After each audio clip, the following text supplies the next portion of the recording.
Assalamualaikum and very good afternoon.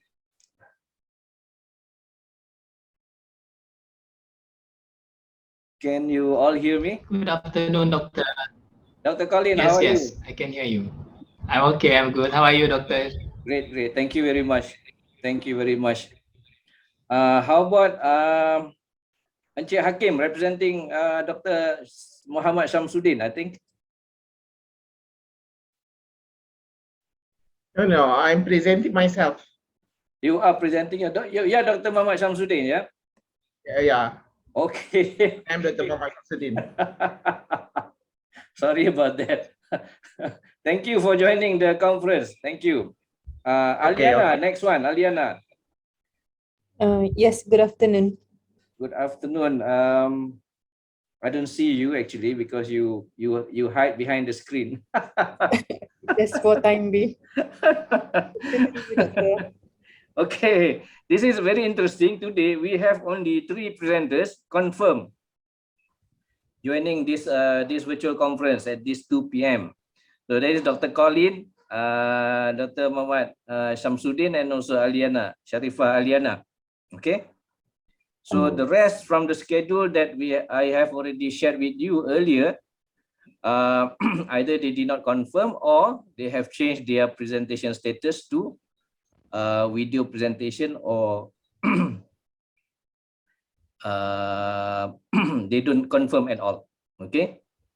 So especially the foreign participant, I think two or three of them did not actually confirm with me at all until now. So I assume they are not joining the conference at all. Okay. So very good. So we'll be able to finish this early. Okay. All right. So so before we start, I will take a few minutes of your time to share with you. Actually, the handbook I have already provided to all of you. So I'm just going through the handbook and then explain a bit here and there. Should you have any question, you can actually raise the question. So I won't take that long of your time before we actually start our conference. Okay. So let me start with my opening and then sharing of that conference handbook with you all.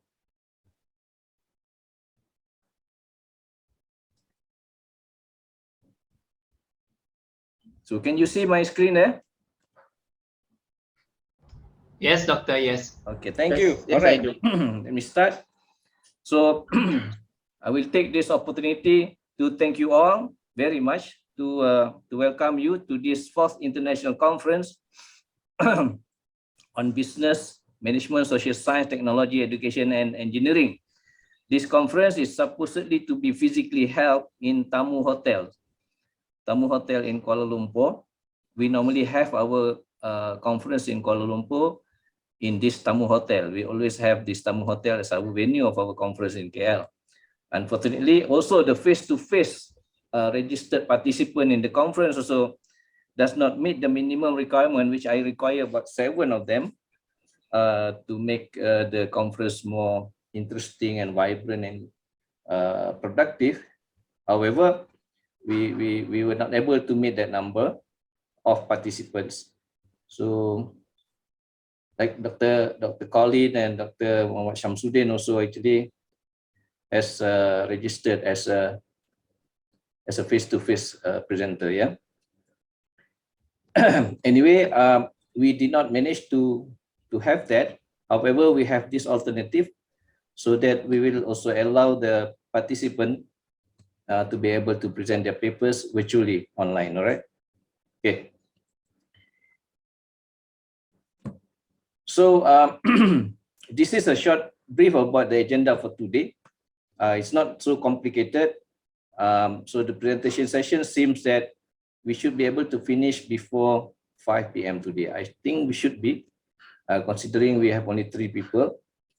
And then we will have, question and answers at the end of the session, or we can also allow maybe 5 minutes or 10 minutes question and answer session at the end of each presentation. Okay, so we should be finishing maybe just before 5 p.m. today, or before 4 p.m. today if we can keep up with the time.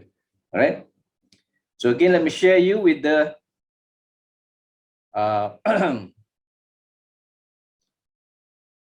yes, with the list of the presenters and also the presentation schedule. Okay, the one highlighted in yellow are the one who confirmed to attend this virtual conference. That is number 2, Dr. Colin Jerome from University of Malaysia Sarawak. Thank you for joining this conference.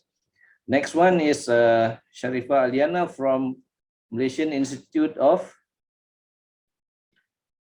Miros, based in Kajang. Yeah. And next one is Dr. Muhammad Shamsuddin from University of Technology Mara in Pulau Pinang. Yeah. So the rest, like this guy from Tehran and then from Pakistan and also from Philippines were not able to attend or to join this conference. Okay. Even Zaki, who is from College University Sampurlis, he has actually confirmed as a face-to-face, but then he because the conference is cancelled, so he actually chose to submit his video presentation. Okay, so similarly for Tajuddin and Orasa and also Carl and Ned, also from Nigeria, Thailand, and Philippines, were not able to join us. Otherwise, it could have been an interesting conference and discussion as well. Okay, but anyway, all is not lost. We shall proceed as planned. Yeah. So, what is most interesting is what next after this conference. After we are done with this conference today, what is expected from us as a conference organizer? Okay. The conference organizer is a company called Academia Industry Networks. Okay, Academia Industry Network is headed by me, by myself. The main purpose, the objective of this company is to provide a platform for academician, industry expert, and so on, advanced student as well, a forum, a platform for them to present their research papers and also to publish their papers as well in the Refri Journal. Okay, so what next? In short, there are 3 things. We will be providing you with the e-certificates, the presentation video. This video that we are doing now in the virtual conference is recorded. So it will be, at the end, will be published in YouTube channel. And then we will share the URL to all of you. Okay, so that you can review back your presentation, or you want to check back, cross-check the presentation from other participants as well. Okay, the next thing is we are talking about the publication of your paper. Your paper, you are entitled for publication into 2 areas, basically. One in the proceeding, the conference proceeding book, and the other one in the Refri Journal. Our Refri Journal is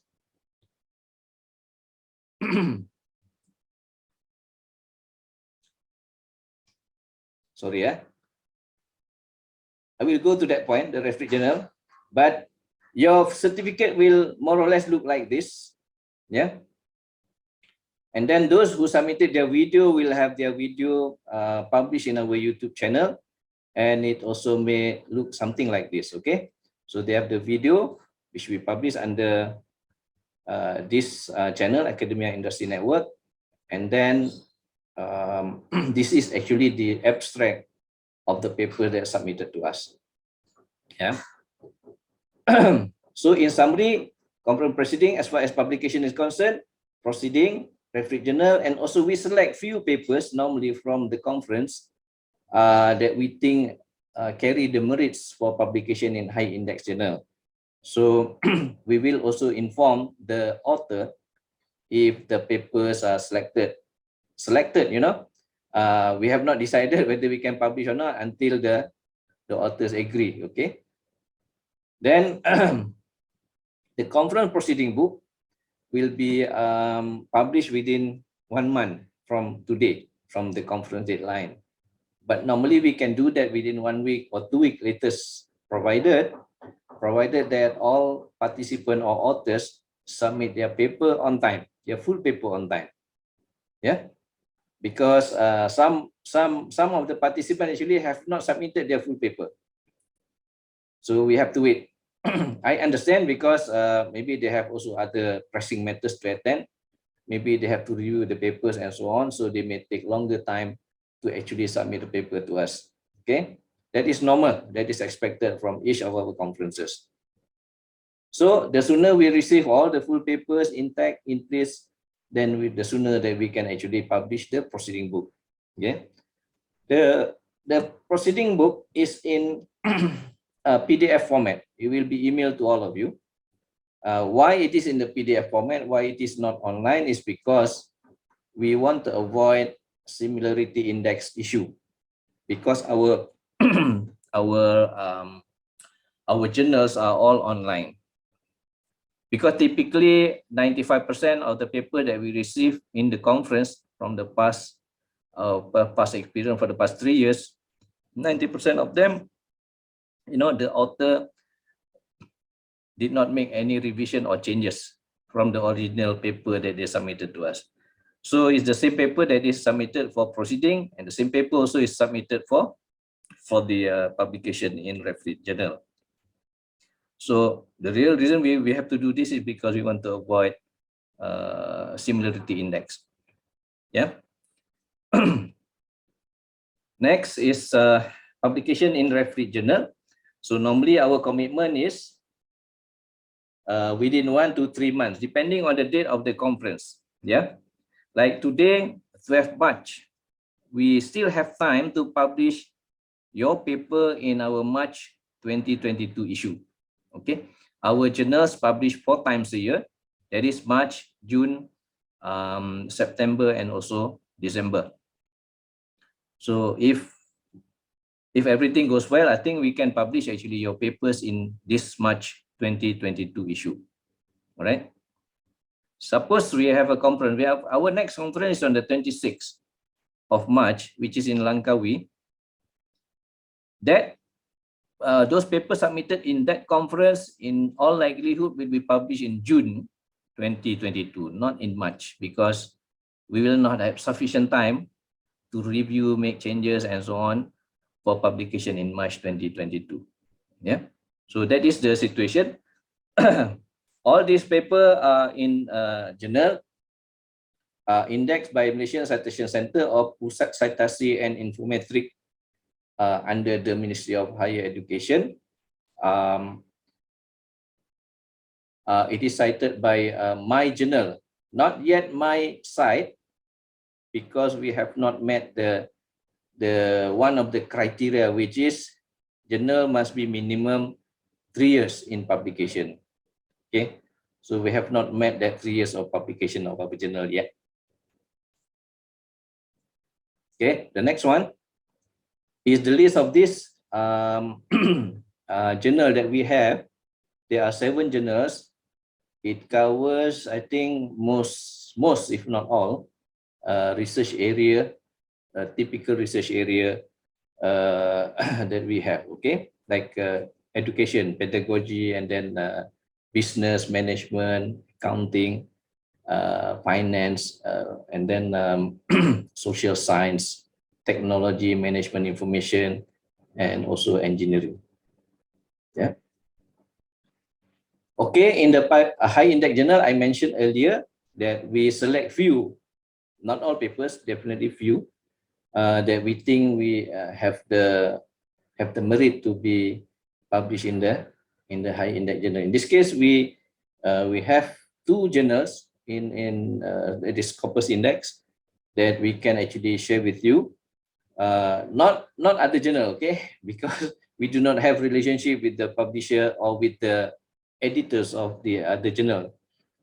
So the journal that we mentioned here are the one that we have so-called relationship with the editors who can help us to speed up the publication and so on. Okay, so normally once the paper is selected, we will email the author, okay, or the user who sign up with the conference, and then we'll inform about the potential publication in high index. If they agree, we will cut an invoice depending on the journal, then we will, the author has to pay, not the conference fee, but there is an additional payment for publication in Scopus. And then we will forward the paper for publication. Okay. Normally within 3 to 6 months, but there are papers that until even 9 months to 1 year also not able to be published. Okay. It looks like Scopus, since the beginning of the pandemic, which is in March 2020, until today, have taken very comprehensive review with respect to dealing with the publisher of those index in Scopus journal, in Scopus database. So their review is more comprehensive. They are more critical, so as a result, basically they are taking longer time to complete the review and publish the paper. The chances of publication is, I would say, is now 50-50. But probably 60% is higher with respect to paper being rejected. Okay. Unlike last time, we may have a good chance if we know our partner, the editor partner, that we'll get our paper like 90%, 100% chance to publish in less than 3 months. But that is not happening now anymore, unfortunately. Okay. And then I think you all know the risk of publication in Scopus, that today that journal is indexed in Scopus. 6 months down the road, the journal is no longer indexed in Scopus. That happens, okay? Or 1 year down the road, the journal is no longer indexed in Scopus. So we have to be very careful with the selection of the paper, the journal in Scopus. That is beyond our control. We don't know exactly, but I think there are some criteria that we can check that the journal is reliable. There are some metrics that you can check, you can find out that the journals are reliable. But normally the reliable ones are the one that is more expensive normally to publish. Okay. So you all in the industry, I think you all know the this potential implication of Scopus index journal, like they are in the index, but 6 months down the road, they are no longer indexed in Scopus. They are like under the radar, or they are confined to the suspected non-compliant to Scopus and so on. So we always have to be wary about the Scopus, and Scopus normally publish a report, but they are not consistent as far as their report is concerned. Sometimes it is 6 months backward and so on. So that one also we have to take into consideration with respect to this publication, so that we want to be sure that, because we pay quite some of money for Scopus publication, and we do not want to be affected by the non-compliance by Scopus, right? So these two are in our radar right now.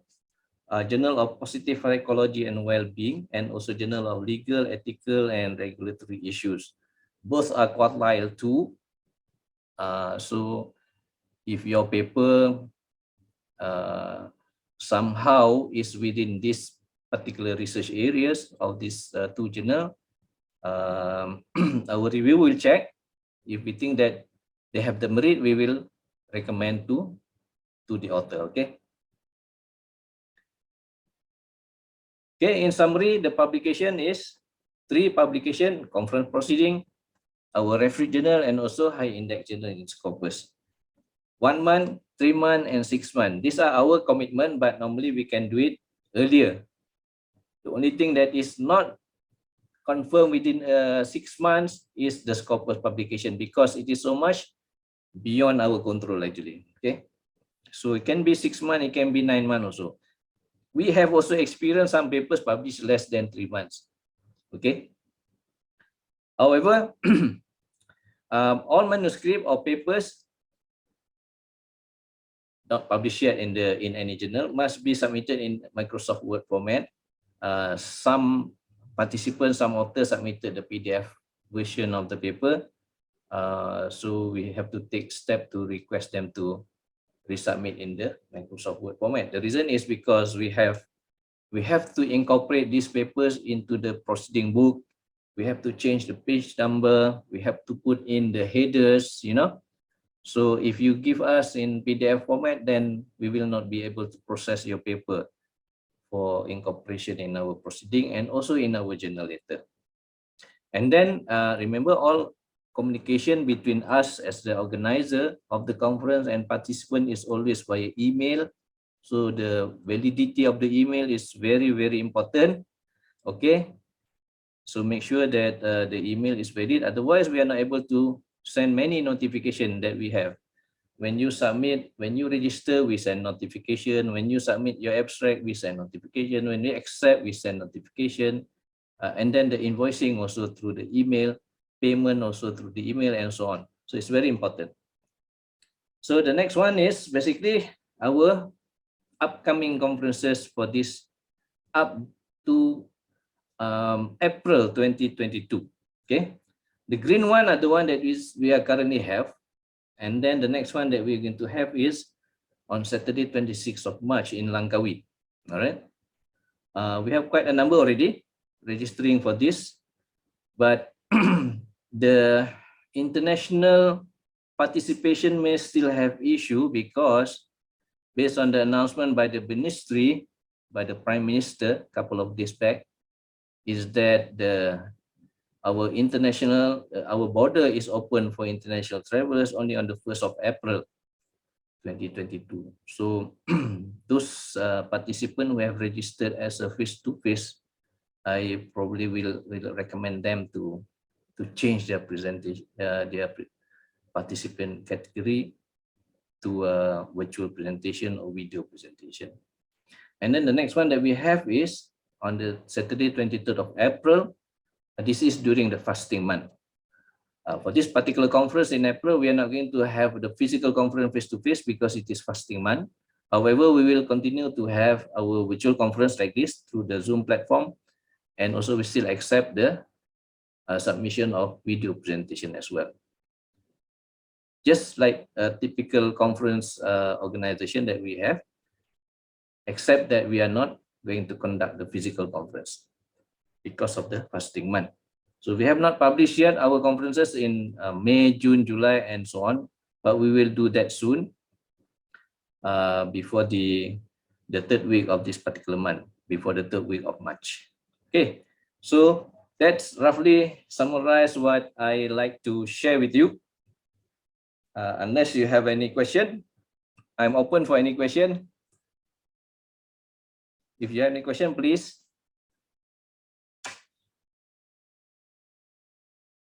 Ada soalan? Tak ada.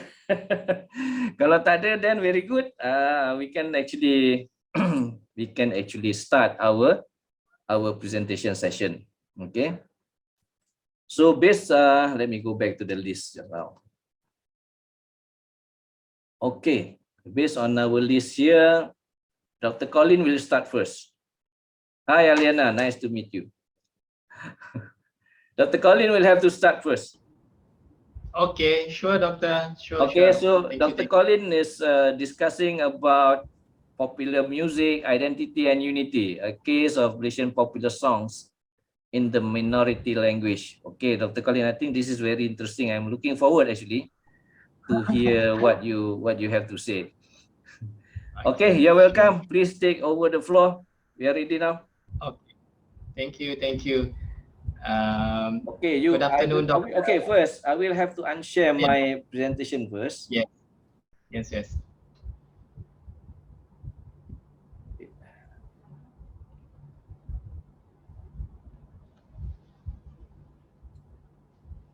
How do I share this one?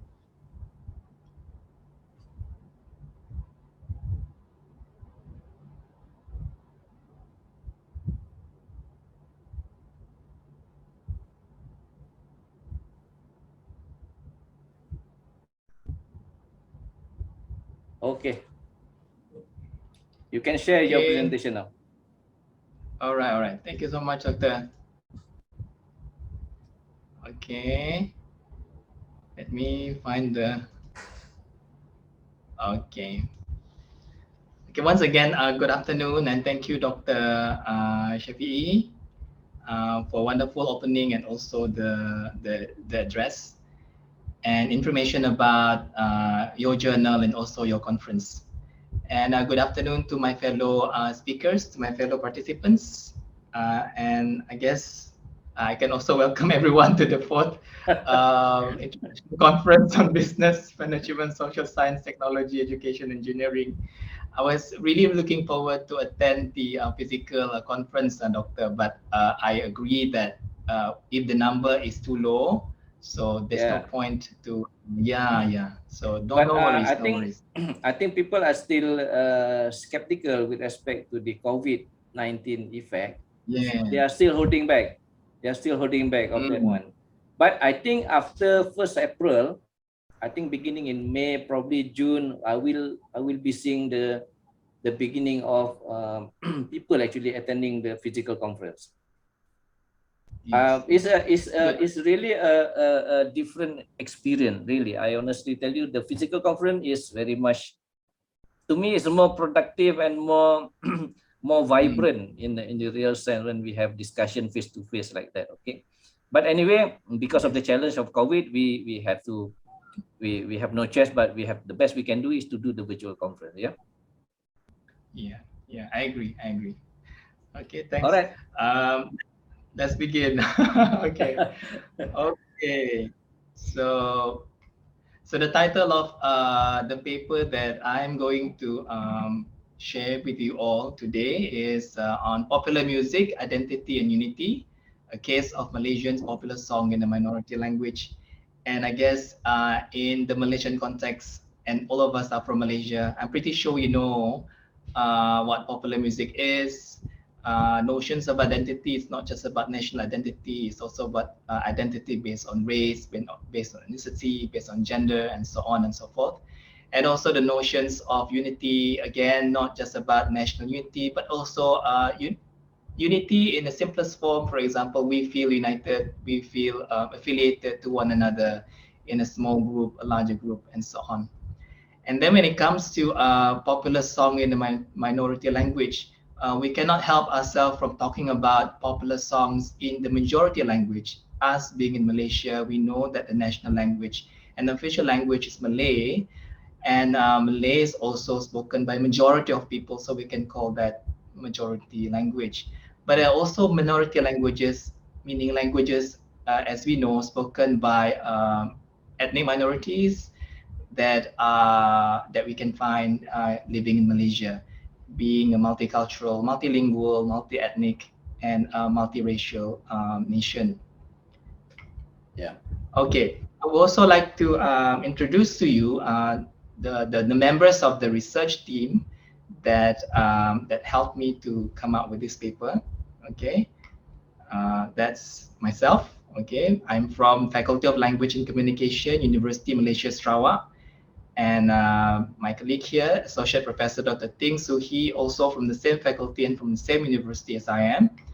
And the third member is Madam Esther Perry. She's from School of Foundation Studies, Swinburne University of Technology, Sarawak campus. And the paper today is based on a larger study that we are currently doing, and that study is titled From Biar Berkikis Belum Betis to Wawasan Berkikis Belum Betis, Iban Pop Song and Visions of Unity, a musical multimodal discourse analysis. It sounds mouthful, but I guess you, all of you know I'm pretty sure you know what the study is about. But today Sorry, I'm going to. can I ask you? Can I ask you? Yeah. How much grant actually is provided to you, Lisa? This one is a small grant, Doctor, just 15,000. 15. Yeah. Okay. He's good for a start anyway. Yes. It's an internal grant, so UNIMAS has been kind enough to provide us with this grant to do this research. Okay. All right. Okay. Great. Okay. I decided to put this map on because of the international participants that we have. But since Dr. Chevy said that all of them are not here, or maybe some of them have changed to the video presentation, that's fine. I guess I just keep this. Okay. That's where the three of us are from. We're from Kuching. And then that's Kuala Lumpur, the capital city of Malaysia. Yeah. And yeah, let's move on. Have you ever heard of this song before? This song called Biar Berkikis Bulu Betis.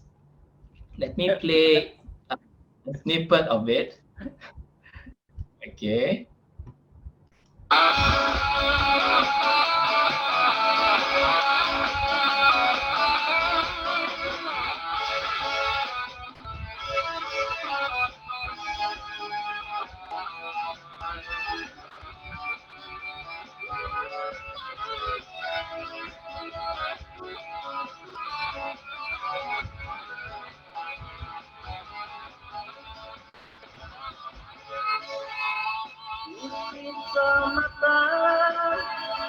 Pulau Sumatera, gunung selindung di kota Jawa.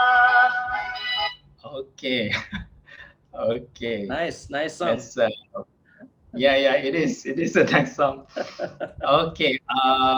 Never mind, because I think I can share these slides with you all if you are interested to listen to the full song. There's a link there. Yeah. So from now on, I am going to refer to the song either using the word berkikis or B. Okay. And the literal translation is shaving off one's leg hair. Okay. And we all know that, especially when it comes to men, the hair on our legs and also on body is actually the show of manliness. And to be willing enough to sacrifice ourselves to shave off our manhood, that really shows that we are doing something for good reason. So this particular song is a boy meets girl story, and you can see that Anderson Ngala is willing to sacrifice, to do it all, never to surrender, to win his the love of his life, and who will eventually become his wife. Okay. So if you want to listen to the song, the full song, there's the link there. Okay. And then what do people say about the song? So I took this from a very famous blog, Borneo Talk. And then when it comes to this particular song, a lot of people in Sarawak know the song, and also a lot of people from the peninsula know the song. And it's an iconic song that gets played or aired a lot at events, gatherings, social gatherings, to the point that an event is not meriah, okay, without that song. Okay, so people know it. And then we keep on hearing this again and again for so many people. I think this is also one of the motivations that drives us to actually do this particular project. Okay. I have a question. How long has this song been around actually? It has been around, I think, before the 2000s, Doctor. Wow. Quite long. Yeah, it's more And than then 50 years, yeah. Yes. And Anderson Ngalai is a very famous Iban singer, and then he has a son, Ricky Anderson, who continues to sing his father's song at events and gatherings. Okay.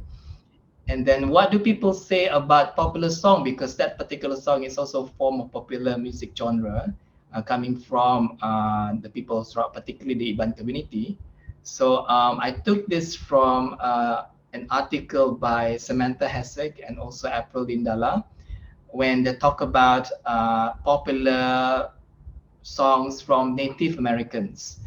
And to them, music is an invited guest to our most momentous celebrations, our reverent gatherings and ceremonies, and even our most intimate encounters. Now, I would like to focus on this. Music unites people in a creative, emotional, social, and political way. Music is a creative, non-threatening means for artists to convey impactful messages in multimedia world, especially today, where we are not bombarded, but we live with social media. We can't live without social media to some people, not to most people, if not to some people. And then again, it goes back to what motivated this study. So we looked at us becoming one in terms of identifying ourselves, sharing a shared identity, and also having this feeling of unity amongst us. And we believe that it can be done through our engagements with popular music. Okay, but we focus this study based on minority languages in the Malaysian context, particularly lagu pop Iban or Iban pop song. And another motivation behind this study or for this study is the fact that we know there are so many songs in the majority language in Malay. And then these songs are not just popular songs, but popular songs that carry messages of nationalism and patriotism. We can't simply forget this particular song, Tanggal 31 or 13 Ogos by the late Dato' Sudirman Haji Ashad.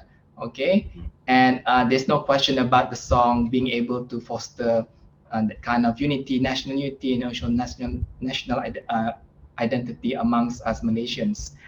But we also think that popular song in a minority language or minority languages in Malaysia can also serve the same function, okay, in building or in creating that sense of identity or unity, whether it's a national sense of identity or a local sense of identity in a particular state or in particular space. And when it comes to building or fostering identity, we cannot run away from talking about unity, okay, because we feel the same.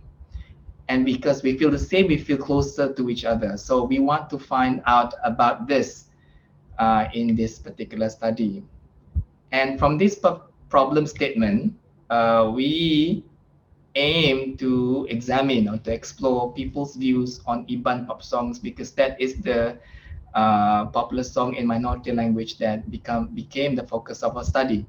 So some of the research questions include: what are people's knowledge on Iban pop song? What are their attitudes and what are the practices? And most importantly, what are their views on the famous Iban popular song called or titled Bekikis Bulu Betis? And this is the initial hypothesis of our study. We hypothesized, based on our readings, we hypothesized that if popular music in the majority language can foster a sense of identity and unity, then the same can be said of popular music in the minority language. And to be able to explore these views, we adopted or we employed a survey research design. Okay, and then the main instrument is a 5-part questionnaire, and in this questionnaire there are 5 sections. One, we collected or gathered data on our participants' demographic profile, knowledge or their knowledge on Iban songs, their attitudes on Iban songs, practices or the engagements with the Iban songs, and the last section of the questionnaire is their views on the song here, Biar Bekikis Bulu Betis. And the sample here, there were 408 participants from major cities in Sarawak, from Kuching, from Sibu, from Kota Semarahan, from Bintulu, from Miri. And thanks to our 4 research assistants who not only distributed the Google form link to the participants, but we, the researchers, the domain researchers, we relied on the context that our assistant researchers had, because out of the 4 of them, 3 of them are Iban and 1 of them is a Chinese. But at the same time, they are very active on social media. They are also involved in many associations, and based on the context, we managed to get 408 participants. We know that it's not representative of the overall, people in Sarawak, but at least that number is a good number, because according to Jack Daniels, typical sample size for a survey approach can range from 400 to 2,500. We followed or adhered to his definition or his explanation on typical size of a sample data. And then our analysis here involved descriptive analysis, where we dealt with range of scores, and thematic analysis of data that we got from open-ended questions. Okay, so here are the results. Based on our preliminary analysis. Okay, a lot of our participants came from Kuching and also from Cebu. I think numbers there should be lower a bit. And then most of them resided in urban areas during the time of the survey. And then they make up this this range of age, yeah, okay. And most of them are female, and they are Iban and Christian, having bachelor degree. Majority of them are employed but come from the B40 group. And when it comes to the relationship with the Iban pop song, they are merely customer or audience or listeners of the song. We do get participants who are songwriters, who are performers, but not so many. Okay. And when it comes to the knowledge, a majority of them define Iban songs. The songs that are sung are delivered in Iban language, and many of them held moderate and also high levels of general awareness or understanding of Iban pop songs. However, they also held moderate and also high levels of awareness when it comes to their knowledge about Iban pop song singers and performers, meaning they know who they are. Some of them, not all of them. And then when it comes to their knowledge regarding songwriters or song composers or Iban Pop Music Association, the Iban Pop Music, they had moderate levels compared to other knowledge of different domains of Iban Pop songs. And when it comes to the attitudes, a majority of them enjoyed, liked, preferred, okay, Iban Pop song, but more specifically on the three genres. One is the ballads, Iban rock songs, and also mejeng. That mejeng, that particular bit, is the one that you have just heard earlier on. A bit of rock, a bit of, sound like joget, okay, but a mixture of those beats, and you have that mejeng, a very characteristic sound of the Iban, okay. Okay. Yeah, and then titles of the respondents' favorite pop Iban songs include, again, Dia Bagi Disabilities. We didn't prompt them, okay, during the interview, during the survey to answer this, but they came up with this in the open-ended question section. You have Pengeran Ati, Penghidup Aku, Redak Seribu, and Kerimpak Kacalaya. All of these are something to do with love, okay? And then when it comes to practices, these are the two main mediums through which they listen to the song regularly. Okay, radio, thanks to the Radio Iban channel, very famous Radio Iban channel called YFM. Okay, and also social media platforms. One of it is YouTube. Okay, and then they listen to Iban pop songs frequently and moderately for several reasons. One is for leisure, or listening to the song with their family or friends, and listen to the song being performed at special occasions or gathering.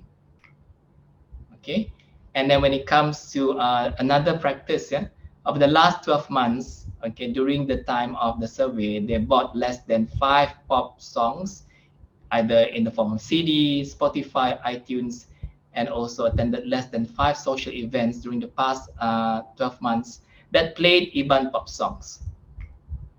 Okay.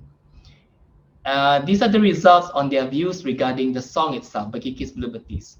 A majority of them knew the song, and a majority of them liked the beat compared to the lyrics of the song. Okay, and then the respondents stated they normally listen to the song during festivals, during events, during gatherings, and describe a range of things that came to their mind whenever they listened to the song. They felt proud, they felt happy, they enjoyed the song. They felt a sense of identity among them, a sense of unity. They would dance to the song, and so on. And all these feelings are conjured up by the very beat of the song rather than the lyrics. And most respondents, when asked, they felt that the song made them feel like a Sarawakian, and they felt a sense of unity, togetherness with their fellow Sarawakians, and that made them felt that they feel closer to the state of Sarawak.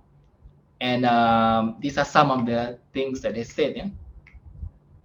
Okay, this song will bring all Sarawakians together with the melody and the dancers, despite not familiar with the Iban language.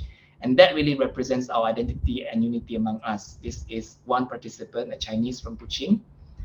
And disebabkan rentak dan lirik lagu menjurus kepada perpaduan sekaligus mempengaruhi pendengar bersemangat untuk mencintai perpaduan, and Iban participant from Miri, its ability to unite everyone dancing, sing together during a gathering, a festival, a Kenyah Iban from Miri.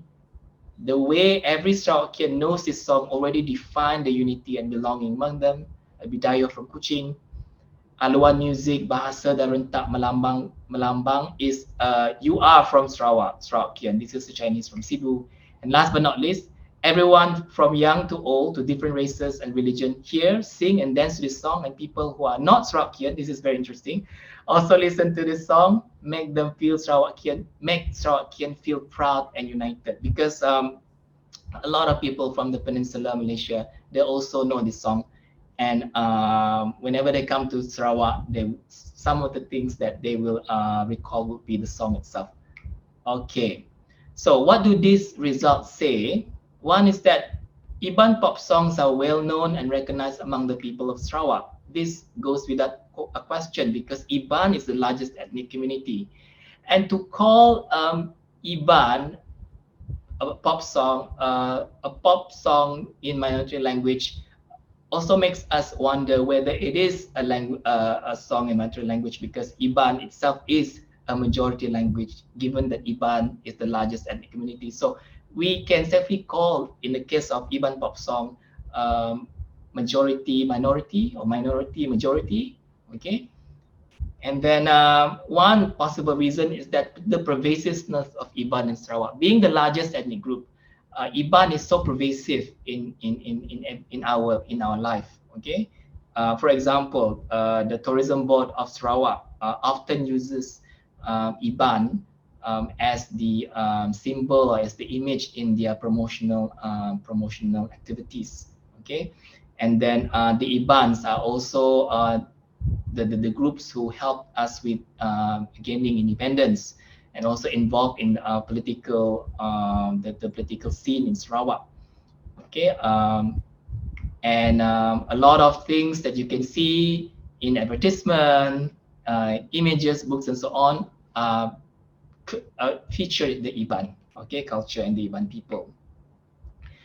Now these findings corroborate with the studies by Lim and also Ellenberg, who mentioned the pervasiveness of Iban in Sarawak, which explains why not just pop songs, but things that are related to Iban are known by a lot of people in Sarawak especially. Okay, another thing that the result says that Iban pop songs, particularly Berkikis Blue Betis, can evoke a shared sense of unity and identity. And this ties in very well with our initial hypothesis, saying that if popular song in the majority language can evoke a sense of identity and unity, the same can be said of popular song in the majority language, and BBBB has justified it here. Okay, when a lot of our participants said that they identified themselves as Sarawakian when they listened to the song, felt closer with fellow Sarawakians, and also felt attached to the state of Sarawak. And this corroborates with the findings of a study by Green, even though Green didn't study Iban pop song, but Green studied popular songs in general, saying that yes, it can promote a different sense of identity. It could be regional nationalism, okay, that we can see here in Sarawak or among Sarawakians. However, we need to also mention results or views by other people, a minority of them from our research, the divergent views on Iban pop song, because some of them felt that said this, they didn't like it. Okay, being just for entertainment, the song is overrated and overly played, okay, to the point that they cannot stand it. Okay, and then another reason is that the song is meant for political campaigning. If we can still remember, the former Prime Minister Najib Razak came to Sarawak and he was served, okay, with this song, and he liked the song very much, to the point that the Iban ministers in Sarawak changed the song from Berkikis Bulu Betis to Wawasan Berkikis Bulu Betis, that has this political connotations in it. If I have the time, I can look for the song and play the song to you, because it's something to do with winning the IBAN votes when Najib Razak came to woo the voters. And then some of them said that there are other authentic songs from IBAN singers, even though they didn't mention what these songs are, but they felt that Peki's Birthdays is not the only song that could or that can promote sense of unity and identity. So based on these divergent views, we can say that people are not homogeneous in terms of their views, in terms of their ideas. Okay, because they have different ideas about identity, about unity and belonging, even though they call themselves Sorokians. And even we ourselves call ourselves Malaysians, but we do have our own ideas of what national identity is, what national unity is, and what a sense of belonging to the nation is.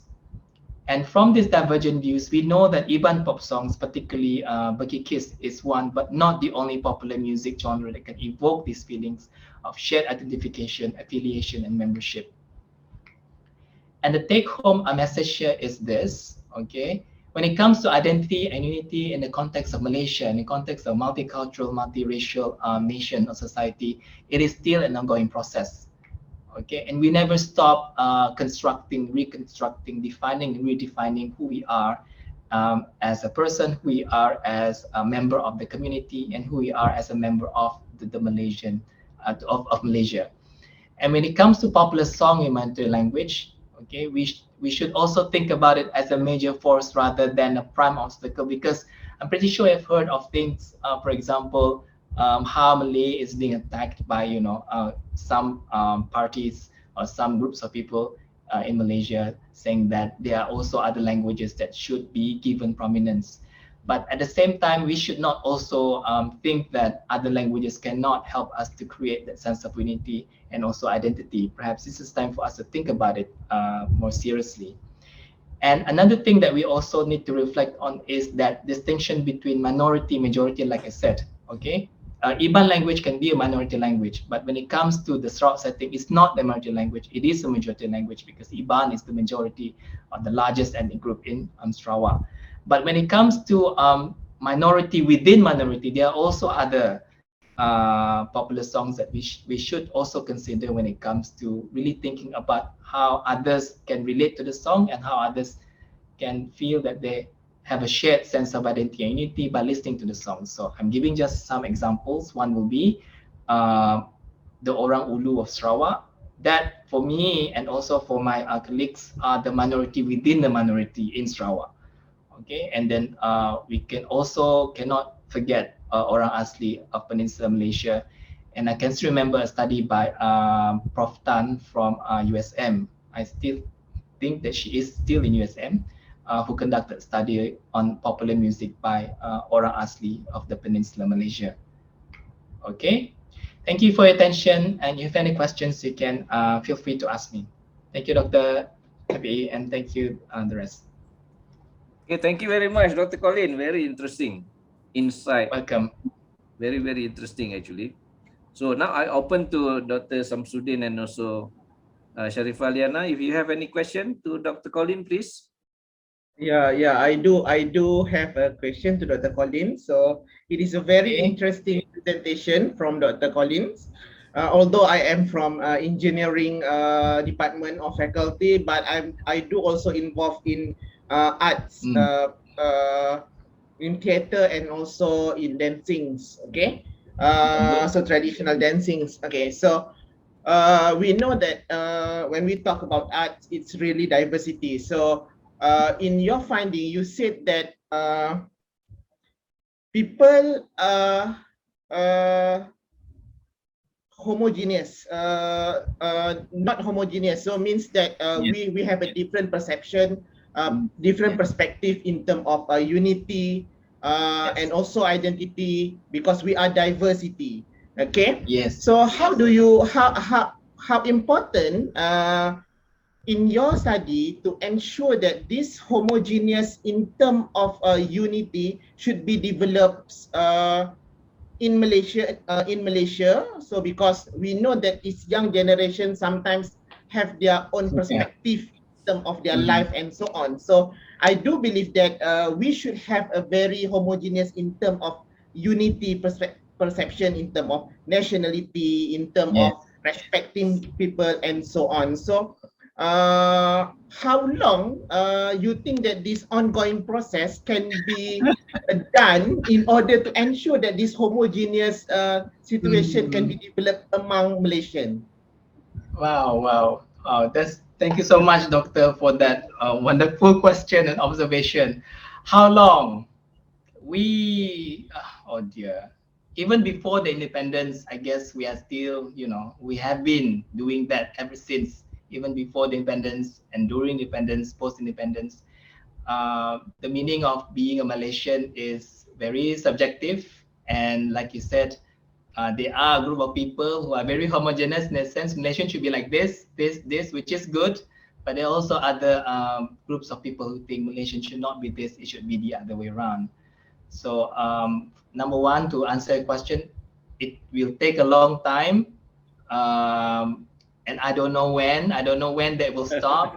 But in terms of a homogeneous group, I hope that there will be this homogeneous group that will not only champion the so-called Malaysian identity, but this homogeneous group should also be open to different interpretations by different people. Okay, not to disregard or ignore them, saying that no, you should not look at Malaysian this way, but you have this rather homogeneous definition that also accepts the diversity of definitions or meanings. Is that happening now? I don't know. We can answer that. Let that be a rhetorical question.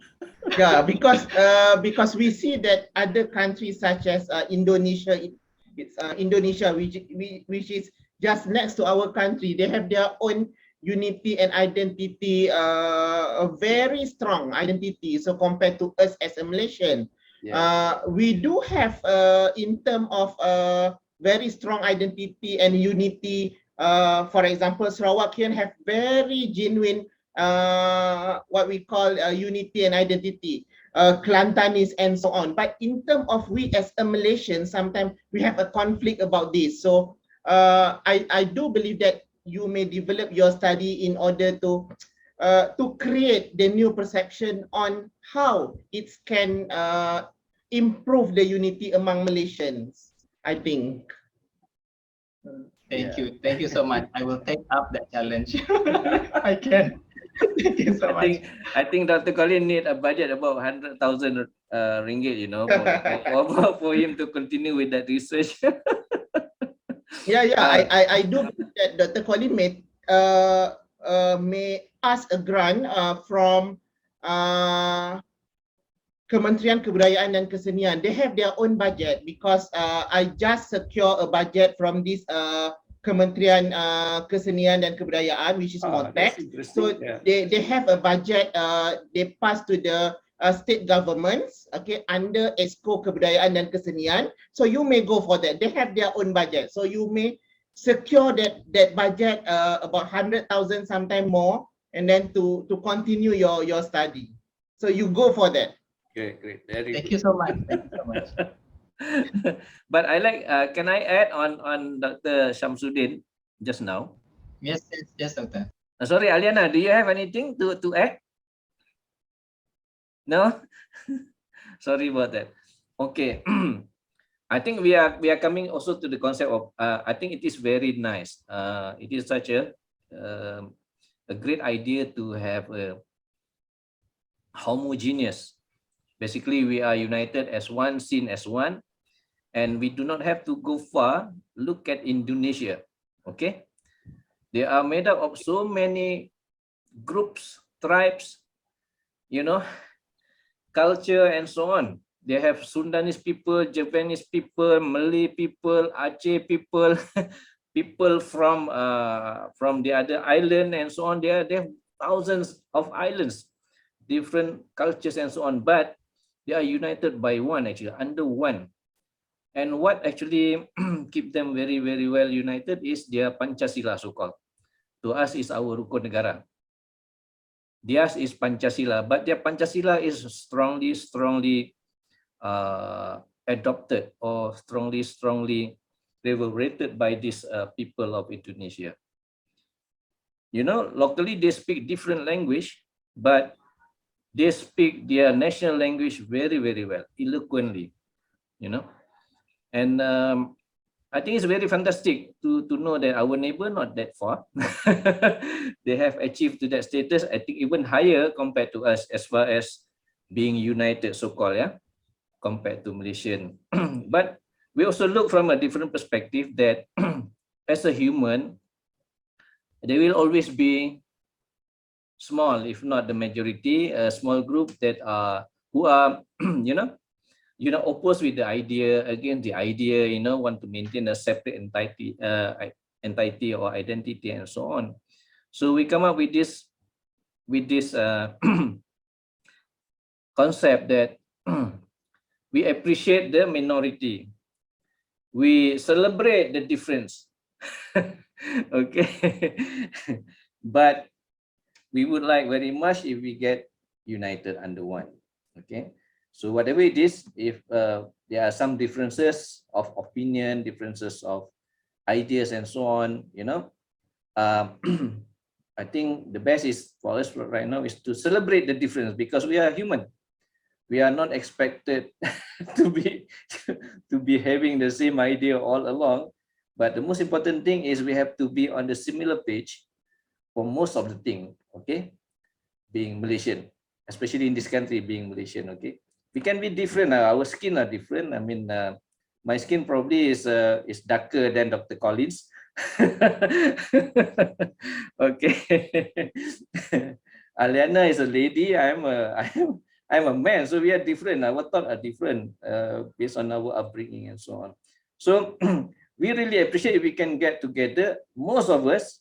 But we also understand if there are some minorities, certain group of people who are not in the mainstream, so-called. Yeah, we respect them. We still appreciate their existence.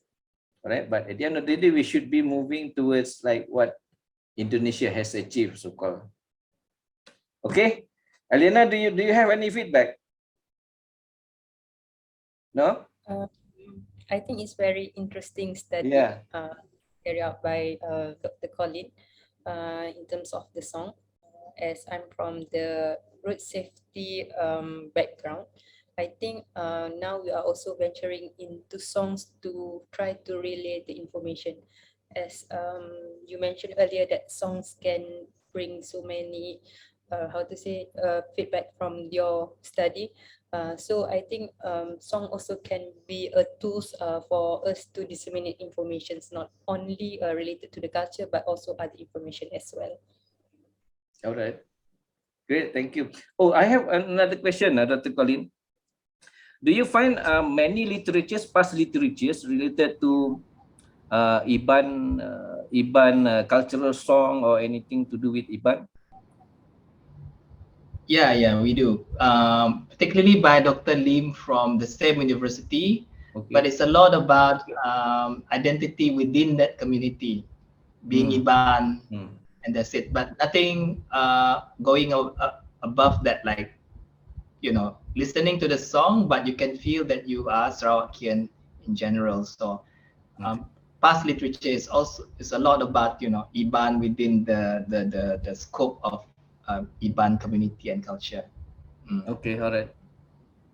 Okay, and again, one more thing is that how do you arrive with that? How do you find the potential respondent to your questionnaire actually? Oh, okay. Because we relied a lot on our research assistants. Okay. And the inclusion criteria is that they may have some knowledge of the song. They are Sarawakians, ranging from various ages and also from various background. And the exclusion criteria will be non-Sarawak, because we want to see Sarawakian first before we move beyond Sarawak. And then, that's the only exclusion criteria. Non-Sarawak shouldn't be part of the participants. So we kind of use snowballing technique. And because of that, I was about to ask you about that, because normally we get the potential respondent from a list. You know, we have a list, and then from this particular organization, this particular council, or this particular ministry, and so on. But in this case, actually, you do not have the list. Basically, you just have your criteria. Yeah, have the criteria, and then two of our research assistants, they are affiliated with the IBAN, very big IBAN groups on social media, particularly Facebook. So they blasted the link there. So a lot of people, you know. How many did you send out actually the questionnaire? We sent out, I think, more than 500, 600, and then we got only 4 or 8 in the end. That's not bad, you know, actually. If you blasted out about 400, and then you get about 408, not that bad. Yeah. Because I expect maybe you have blasted about 1,000, 1,500, and so on, you know. Oh, okay. But it's nice to have responses from this target respondent. I mean, not many of us actually are like answering questionnaires, you know. Yeah, I know. I agree. Okay, except us probably coming from the academic, we understand how difficult it is to get data and so on. So I receive from my email, and then also from my social media questionnaire from, you know, master student, even from advanced student, and so on, you know. So I'm more than willing actually to respond, because I understand it is difficult to get the data. Agree. Okay, Dr. Colin, thank you very much. So let's move forward. We get okay. The next one is Sharifah Aliana from Malaysia Institute of Road Safety Research. You're based in Kajang, I think. Yeah. So Sharifah will talk about a case study on crash characteristics of roadside tree crashes.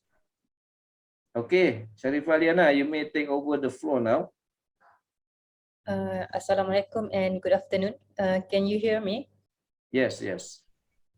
All right. Good afternoon, everyone. It's nice to see you all, although virtually.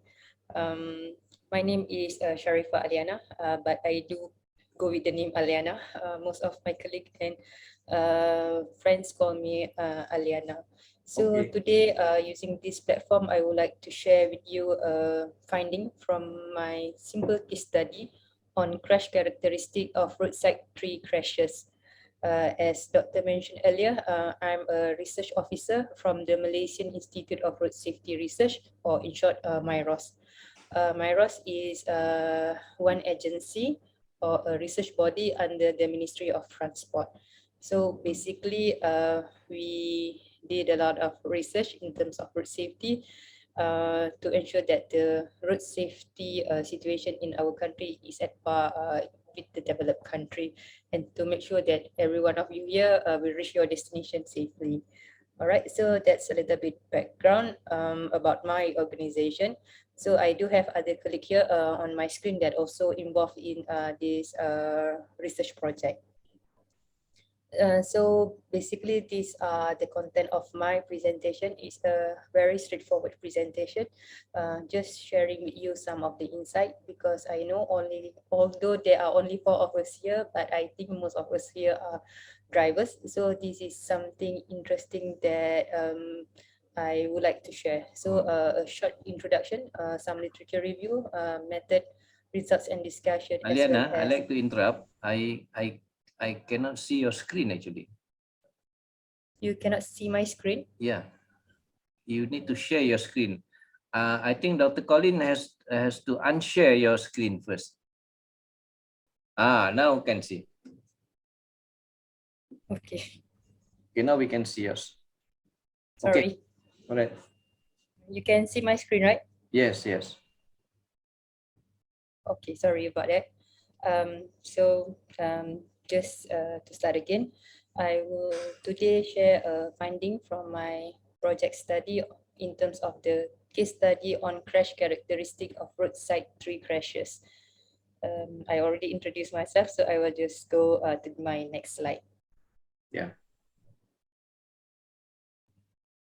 Okay, so in my screen, I believe you can see I share with you a typical road environment photo. I believe all of you here are drivers, and many of you maybe have experience for so many years driving in our roads in Malaysia, but maybe some of you also has experience driving abroad. Just sharing with you, this is the typical situation in our road environment here in Malaysia. Typically, you can see a lot of roadside objects. Okay, on this photo on left, bottom left, you can see a lot of trees on both sides of the roadways.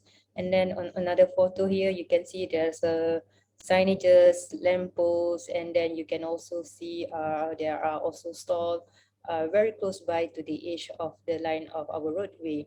So maybe you are not aware, but we as the road engineers or road safety practitioner says that some of these are considered as the roadside hazards because some of these trees, pole or signboard are located very near to the roadway. If you can see that all these trees are located very nearby to the edge line of the roadway. Similarly, to this photo here also, you can see the lamppost situated very close by to the edge of the roadside. So it will create hazard to drivers if they are unfortunately out of control of their vehicle. So their vehicle and them themselves could hit the hazard object by the roadside. Okay, so since there's a lot of hazards on the roadsides, trees are one of it. So I'm sharing with you some of the newspaper article that you can commonly find not only online but also on the press in terms of road crashes incident in Malaysia. So although trees and plants can provide beauty to the road, but it also can become a types of hazards to the drivers. If you can see from a few of the example of the newspaper article that I share with you here, we can see that our road user usually end up dead when they collide with the trees by the roadsides. In this few example, 3 men die, and another example, 3 men die. This one is in different location, one in Kuala Lumpur, one in Sandakan. And then for this another case, this recently happened in Alostar. 2 people died and another 4 people seriously injured when they how to say out of control and hit a tree by the roadside. So this situation happens daily, although it do not happen to your loved one, but it do happen throughout the country. So this is always a debate between the engineers as well as the architect, where some of us might think that trees, plants are there to beauty our roadside, but it also can become hazards. Meaning that we need to strike a balance how to ensure that we can fulfill both party needs, the engineers as well as the road designer. Okay, this is still to share with you some of the current statistic in Malaysia in terms of the seriousness of road crashes as well road fatality due to road crashes in Malaysia. So in my slide now, I'm showing you the trend for the road fatality, comparing with it population as well as the registered vehicle. So yearly, we can see from the graph, the red color line, that yearly we have more than 6,000 people die on our road every year, without miss, from the year 2007 even until 2019. On average, there are about 18 people die every day on our road. And then in terms of the registered vehicle, we do have high number of registered vehicle here in Malaysia accumulated. We have about 30,000 million registered vehicle in Malaysia, but the number of active vehicle meaning that people usually renew their road tax within the 3 years periods, are about 21 million, meaning that you can, in short, we can say there are a lot of motor vehicle in Malaysia. Okay, so in 2020, I think most of other industry as well do affected by the pandemic COVID-19. Fortunately or unfortunately, due to this pandemic COVID-19, we can see a downward trend in terms of the road fatality in Malaysia. In 2020, the number of fatalities are 4,634. This is the lowest numbers within the throughout 20 years periods in the recent 2 decades. All right, so I have highlighted the seriousness of the cases in Malaysia. Now I would like to share some of the statistics in terms of the types of collision. Types of collision is how the outcome of an crashes occur. So the police will investigate the crashes. All crashes in Malaysia are to be investigated by the police. It's required by the law. So the police also have an instrument that they use to investigate all of these cases. So there are a lot of information that the police need to collect for each cases. So one of it is types of collision. We as the road engineers or researcher usually will use this information in terms of types of collision to determine the factor of the crashes occurrence. So if you can see that the one that I bold in red is the highest, is out of control, where from 4,000 cases in 2020, about 25 to 26% of it are out of control. So what do the police mean by out of control is that drivers collided or when drivers driving on the road, so they do not manage to control their vehicles, so they usually use the term out of control. So from our experience dealing with the police, when they choose out of control as one of the types of collision, they will further explain that when the vehicle or the drivers are out of control, it will collide with other objects on the road or off roads. Other objects such as I mentioned earlier, trees, lampposts, drainage, and so on. So this is the indication that we have high number of out of control cases that eventually will end up by hitting some of the objects by the roadside.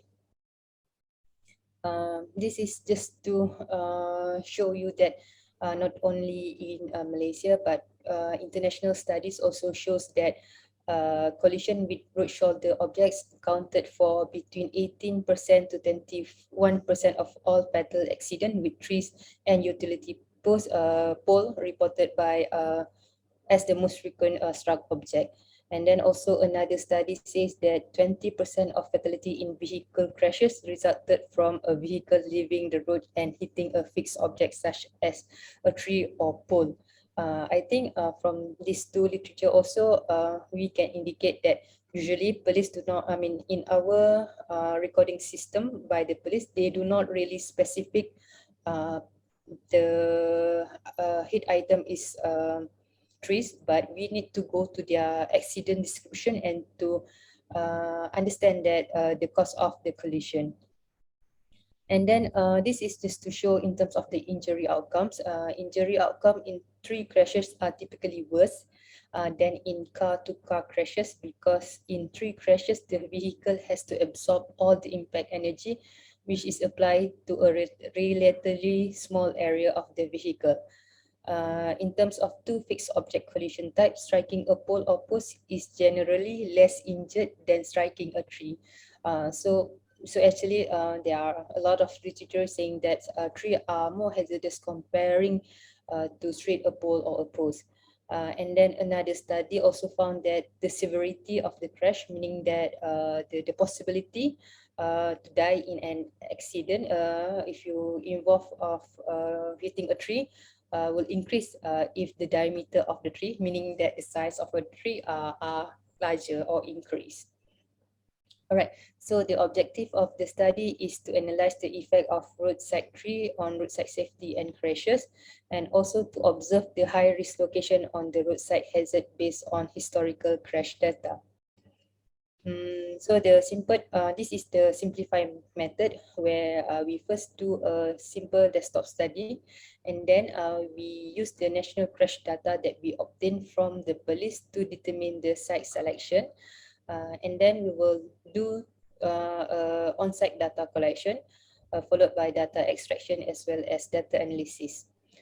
So for this study, we are only considered as a case study sample where we have narrowed down our site selection to be in Johor, because we found out that the number of crashes occur in Johor is the highest compared to other states. And then later we need to extract to identify crashes related to roadside trees only. From the out of control data set, about the 1,300 cases, we have to identify how many related to tree.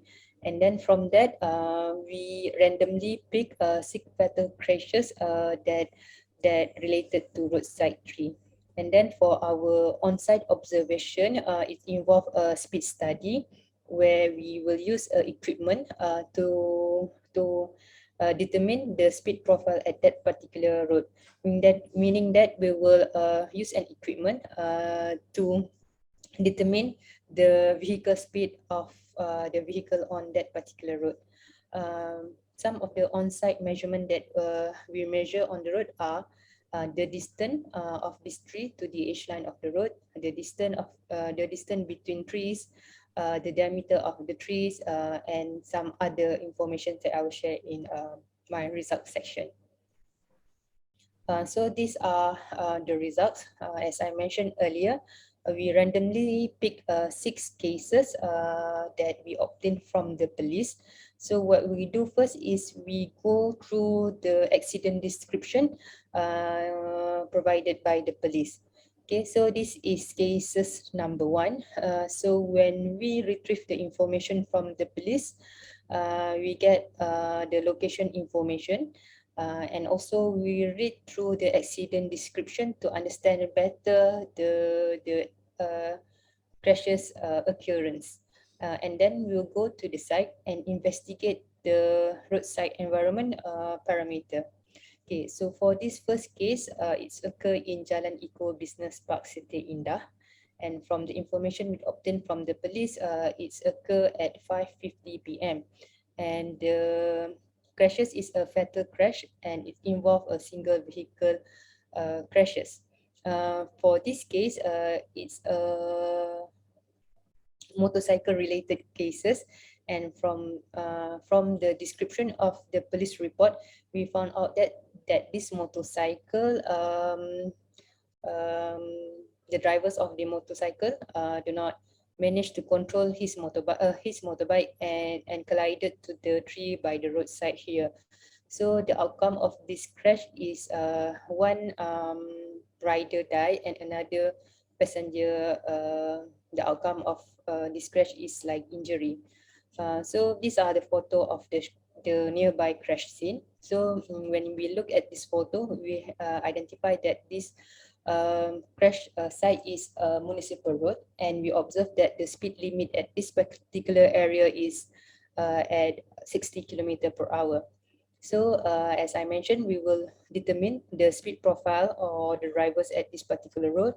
Then we found out that the operating speeds for these roads are also 60, meaning that most of the drivers at this particular area comply to the speed limit posted by the road authority. Okay, next variable or parameter that we observe on sites, the most important one is in terms of the tree diameter. We found out that the most extreme tree diameters at this particular segment is 4.9 meter. It's considered quite large. Okay, and then the distance road to the trees are about 1.7 meter. So from here to here is about 1.7 meter. Okay, and then the distance between trees are about 20 meter each another. Okay, so as we compare to the standard clear zone definition, the trees are located within the clear zone because the clear zone definition is 2 meter, meaning that all uh, all physical obstruction or things should be more than 2 meter from the edge line.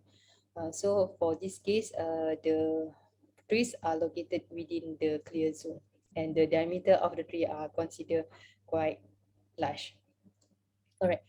This is another location in Jalan Datuk Hon where the crash occurrence is at 3:50 a.m. And then for this case is involving a car and the outcome is one driver died in this case.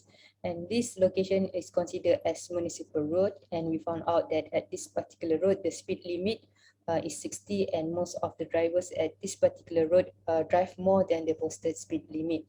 In terms of the distant road to the tree, this is considered complying to the standard where the trees are situated beyond the clear zone at 2.9 meter from the edge line of the road. However, the diameter of the tree is considered quite high, 4.2 meter. This is another case this is near signalized junction, and from the record the crashes occurred at 3:25 a.m. And it also resulted to one death. And compared to the previous case, this is located on a federal road with the speed limit at 90 km/h. At this particular road, we found out that most of the drivers comply to the speed limit, where the operating speed limit at this particular area is 82 km/h. And then since at this particular area, we do found out that there is shrub, so we do not measure the distant roads to the trees. And the shrub height is about 75 centimeter. Another case is on KM1 Jalan Johor Bahru Kota Tinggi. So the times of incident is at 3:40 a.m. It's also involving a car. From the accident description, it did not specify what is the outcome of these crashes. And then for this particular case, the accident occurred on Federal Road with speed limit 70 and the operating speed limit is 76, where it is higher than the posted speed limit. On this road, the distance to the trees, the distance from roads to the trees are very near. It's only at 1.18 meter, meaning that from this edge line to the trees is quite near. And then we look for the largest tree at this particular area, and the diameter is up to 6.8 meter. Next is another case in Jalan Persiaran Impian Emas. The crash occurred in the morning at 10 a.m. The outcome of the crash is one person died, and these roads are considered as a municipal road, and the speed limit is at 60, where the operating speed limit is higher than the speed limit. Interestingly, for this site, although we can see from the photo here that the diameter of the tree considered quite huge, but the tree is protected by a guardrail, which will minimize the injury outcome of a driver if they do not manage to control their vehicle. However, it is if we still measure the distance to the tree, the extremes or the nearest distance is 1.8 meters, still within the clear zone. Finally, this is our final case that we investigate. So the location is at kilometer 33, Jalan Johor Bahru Air Hitam, and the incident also occurred early in the morning at 6:30 a.m. I think if from this photo as well, you can see that the trees diameter are very huge at 8.3 meter, and the distance of the tree to the edge line is considered very near at 1.27 meter only. This is considered very dangerous and hazardous to the drivers. All right, so as a conclusion from this sample case study, we found out that most of the case study are single vehicle crashes, and according to the police inquiry, most drivers were deemed to have lost control before smashing into a tree. This is based on the accident description we obtained from the police. And ideally, as I mentioned, roadside tree should be at least 2 meters from the edge line. But from the 6 case study that we investigate, 4 of them are located within less than 2 meters from the edge line.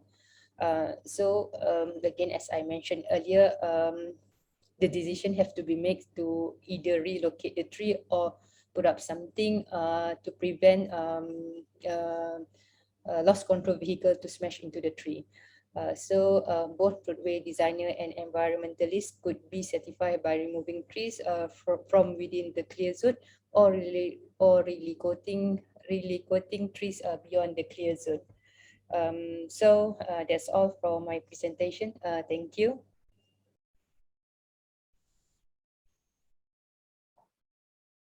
Thank you, Aliana. Also an interesting subject. I mean, we are all drivers. We have experience one way or another. Small accident, maybe big accident, or no accident at all. There is also possible. We have seen many accidents. So maybe Dr. Colin and Dr. Shamsuddin would like to, provide your feedback or comments on the finding from Aliana. Okay, thank you for your presentation, Aliana. So you said that in early of your presentation, so I'm also involving in the same area of study too, because I'm studying in bridge engineering. So it's also related to road and vehicle and so on. So more or less it's the same. We talk about safety of the road users and so on. Okay, at the early of your presentation, you said that the drop of the accidents happened in 2020. It's quite a large drop compared to 2019. What are the factors that is affecting the highest drop of? Is it because of pandemic, PKP, and so on? We didn't go out and cause the drop of the values? Okay. Thank you, Doctor, for the question.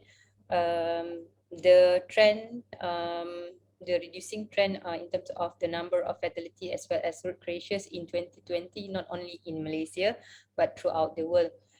So largely, this is a debate within my field where most people think that it's due to COVID because when we have the first MCO in 2020 on 18 March 2020, the restriction movement are very strict, meaning that we can see less vehicle on the road.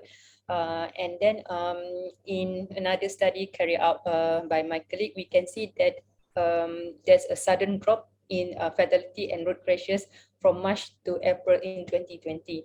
So we can say that due to this strict restriction movement, where lesser people move, most of people are stay inside. So it do contribute to the lesser number of fatality in 2020. However, the government itself also has carried out a lot of programs to help to lower down or bring down the number of fatality in 2020. That's my answer. Okay, because we see that the numbers of the registered vehicles being used in Malaysia is almost same as a value for numbers of citizens in Malaysia. So about 30 million. So it's quite shock to me. So we didn't see that value. So that's why we see that in Malaysia is quite numbers of vehicles. So yeah, which is interesting. Another thing is your study is about the trees next to the roads, okay, which is sometimes we think that it is unnecessary study, but the thing is really interesting when it goes to at the early beginning of the planning, when we would like to construct the roads, the city, and so on, we put a trees, we put a plants in order for us to give a nice view, a nice cover from sunlight and so on. So at the end, the trees is keep growing and keep bigger and bigger. So we didn't think about that.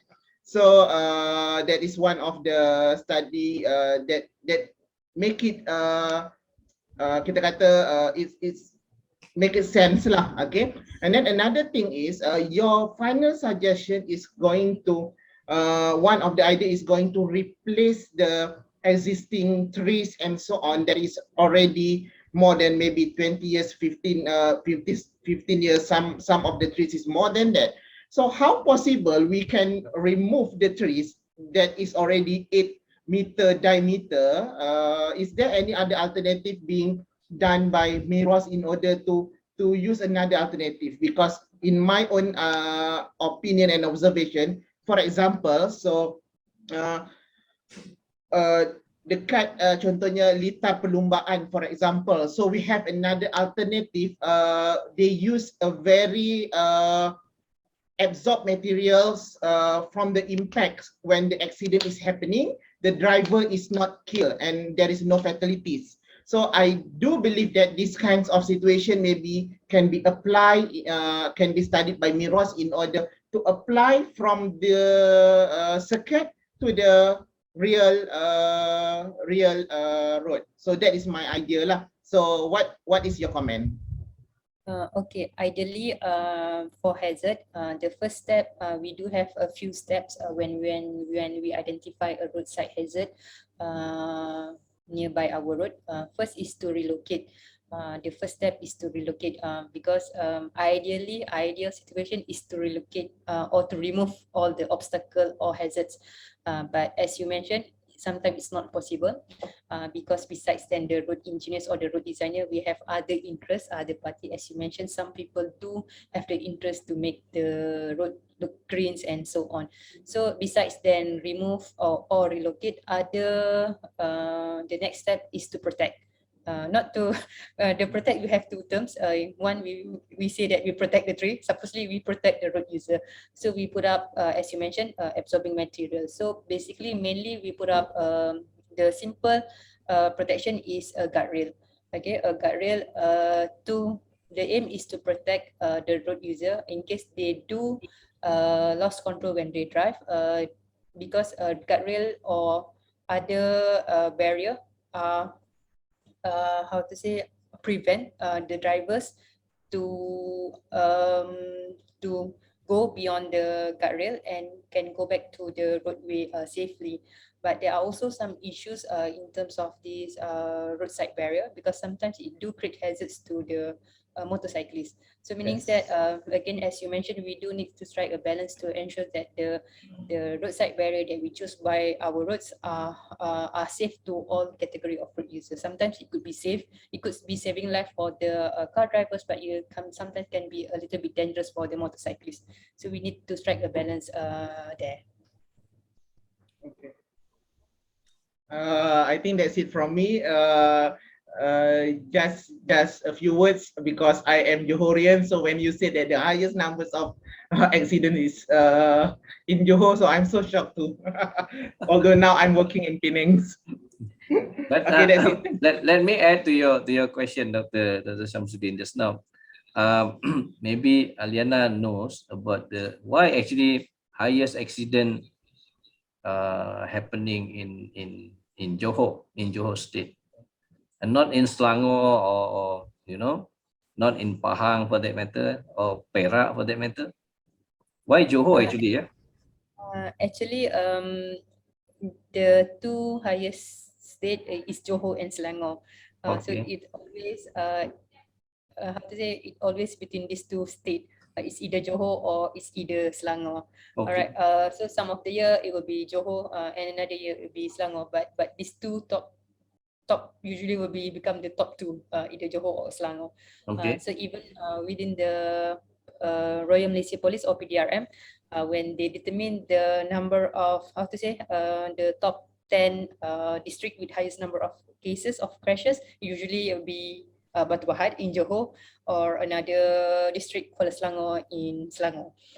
So very difficult to answer your question, but I think one of the factor is the high number of movement in Johor and Selangor. The registered vehicle, if you can see, the registered vehicle in Selangor and Johor are quite high, and then we have a lot of activities in Selangor and Johor. And another one is that we have a lot of these long federal road in Selangor and Johor that connected from one state to another state, that also influence this high number of crashes in these two states, Doctor. Okay, all right, that's fair.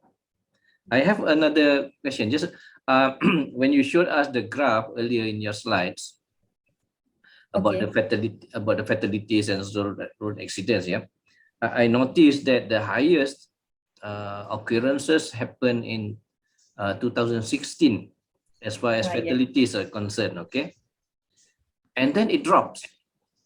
2017, 18, 19, 2020, even there's a bigger drop because of probably less movement due to COVID-19. That is fair. But on the 2017, 18, and 19, actually, it is dropping with respect to fatalities. While at the same time, the number of vehicle ownership is increasing. So can you explain, Aliana, what happened actually? Okay, actually, 2016 is a very, how to say, when the police announced in early 2017 that the number of cases of fatality in 2016 is 7,100, is the most highest. Even in the past 20-30 years, we never reached 7,000. We usually at 6,000. Play around 6,600, 6,700, but when suddenly it's occurred to us that in 2016 it's go up to 7,152. So every main stakeholder of road safety jumping up and down, because we do not expect that to happen. Although we do monitor it monthly, but when the number really came out, we do caught by surprise. So when we do observe that high number in 2016, beginning from 2017, we do a lot of efforts. One of it is the program carried out by Maros is ASEAN NCAP, or a new car assessment program, where we give pressure to the car manufacturer to ensure that the car that they produce are safe. And also with this new car assessment program, we will give some benefit to the users, so that we give information to the users to choose a safe car. That's one of the program that really boosts up and lower the number of crashes in Malaysia. Besides than that, we do have a stricter enforcement that we start to carry out in 2017. Then we also have this road safety education that we carry out in school. The public works department also have focused on this black spot area to treat all this black spot area, meaning that it's a concentrated effort by all the agencies, not only Myras.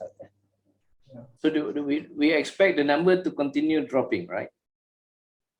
Yes, although in 2021, although the police has not published their report yet, but we do found out that the number of fatality in 2021 are lower as compared to the year 2020, a little bit lower, reduced by 200. I have a chance actually to listen to one presenters of our conferences last year or 2 years ago about he's making a comparison between the fatalities from car accident, not motorcycle accident, from car accidents. There is a strong relationship that the better the car was built or is built with respect to the airbag, and then the brake sensor, and then the electronic brake distribution and so on, to avoid collision, or to enable the drivers to better control the vehicle in terms of emergency when you suddenly hit the brake.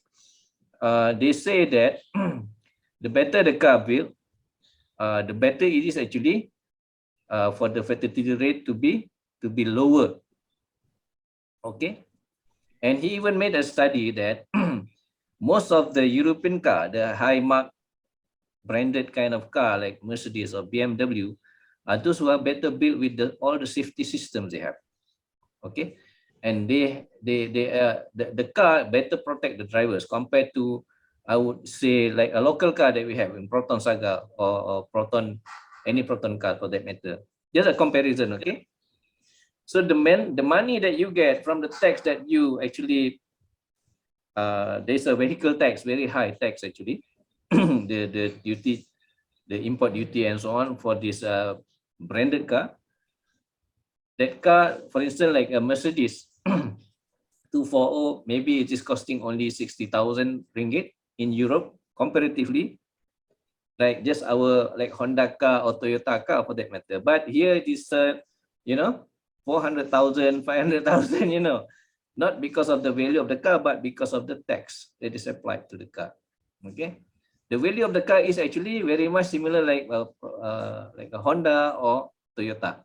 Okay, so a Toyota, let's say 2.4, is costing us about 180 or 200,000. Okay, brand new. Mercedes for that particular class of vehicle should be around that number, but it is not actually. It is more expensive. However, if the price of the car is reduced to that, okay, and people start buying a better car rather than a not so safe car, actually it can save life more. So they have calculated that the cost of saving life, hospitalization, death, and so on is higher, rather is higher than reducing the tax for all these branded vehicle or vehicle from Europe especially. The reason is, some manufacturers do not want to put in all this extra system because it is going to be more expensive and they're not able to sell their car. But that is their study. Basically, if we allow the car to be sold at the tariff that is reasonable comparatively, then we should be able to save more life. No, with regard to fatalities involving car only, not motorcycle or not lorry or anything like that, So that study is there. So I don't know about the practicality. I mean, the government wouldn't like to hear that because the government wouldn't be able to collect tax. Okay. But the hospital or Kementerian Kesihatan would love it because, I wouldn't see much fatalities. I don't have to treat very serious injuries and so on anymore because all cars are better protected compared to last time. Okay, but other factors such as hazard, roadside, and so on is another thing involving other department and so on. But do you have the law? Do you know there is a local federal law that like planting a tree to the roadside should be within 5 meters, 10 meters from the curve from the road? Is there any guideline like that? Yes, there is a guideline produced by our Public Works Department or JKR. But again, there are some roads not within the jurisdiction of JKR because there are some roads within the local authority, PBT. In PBT area, a lot of these trees, bushes, because it's the idea of the city, green city lah sometimes. So, but we do have the guideline within the JKR road, but within the municipal road, they do also have this guideline. But I think the guidelines are different from one PBT to another PBT. So that's why for this study actually is to support another bigger study to see that how we could also expand the guidelines and the tree, and also we try to come out to how to say win-win situation, not only for the safety of the users but also for the needs of this PBT as well, Doctor. I think we should standardize. I don't know, maybe because PBT is under the local authority. Okay, it's not federalized, but I think we can, as far as our safety is concerned. This is for the public, for the benefit of the public, not anyone or individual. Unless some PBT may find that they will be disadvantaged, you know, because we plant the tree too far from the roadside, you know. Maybe it is the road area is taking more more meters. I mean, you need to be to provide a bigger size for the road, you know, road area. Okay. The site constraint, meaning that sometimes so the road reserve is already at the limitation, and people it's very expensive to acquire more lands, so that's why in city area especially the site constraints are always the biggest hurdles. And then I noticed also most accident that you mentioned in your case 1 to case 6 are happening in the early part of the morning. Yes. Yeah. So this is the time actually when most drivers are at the most fatigue, so called mengantuk. Satu, yang kedua, maybe they are drunk. Maybe this is the time also they get drunk after effect after late night out, and then early morning actually is empty roads, less traffic, so we have a tendency actually to speed up. Yes. So that is also causing the accident because we lost control and so on. Okay, so I don't have any more to add. Is there anything else, Dr. Shamsuddin? No? Colin is not at his place right now, I think. Oh, there is. No questions. No question. Dr. Colin is concerned about the culture and the language. Yes.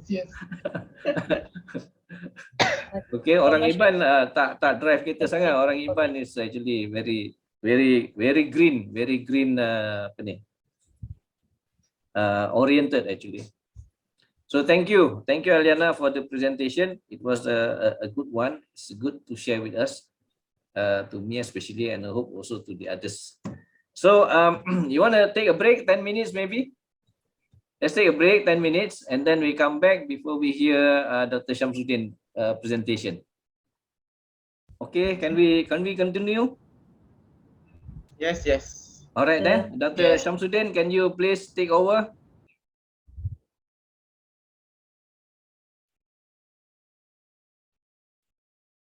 You can share your screen now. Okay, good.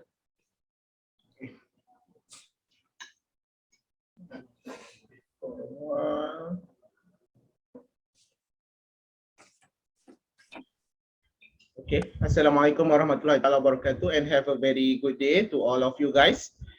Okay, today I'm going to present my research work on damage index analysis of bridge deck structural health monitoring using sensor technique. So this research is actually a collaboration with Jambatan Kedua Sendirian Berhad. So with their researcher Nur Haja Ismail and also Mr. Hussein Muhammad and other is my colleagues Syarul Fitri Senins and Siti Hafizan Hassan, and also my student Nur Aina Jiha Baharudin.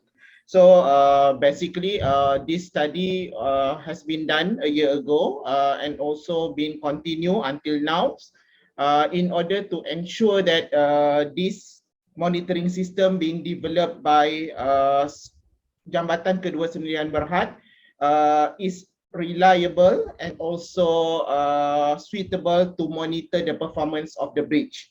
Okay, so the technique that they are using is using a sensoring technique. They install numbers of sensor towards in each of the component of the bridge. Okay, so we call this study is a structural health monitoring to ensure that the safety of each of the bridge component for the safety of the road users. Okay, so it is also important to ensure that the maintenance work can be done regularly in order to ensure that the performance of each of the bridge component is in a good conditions.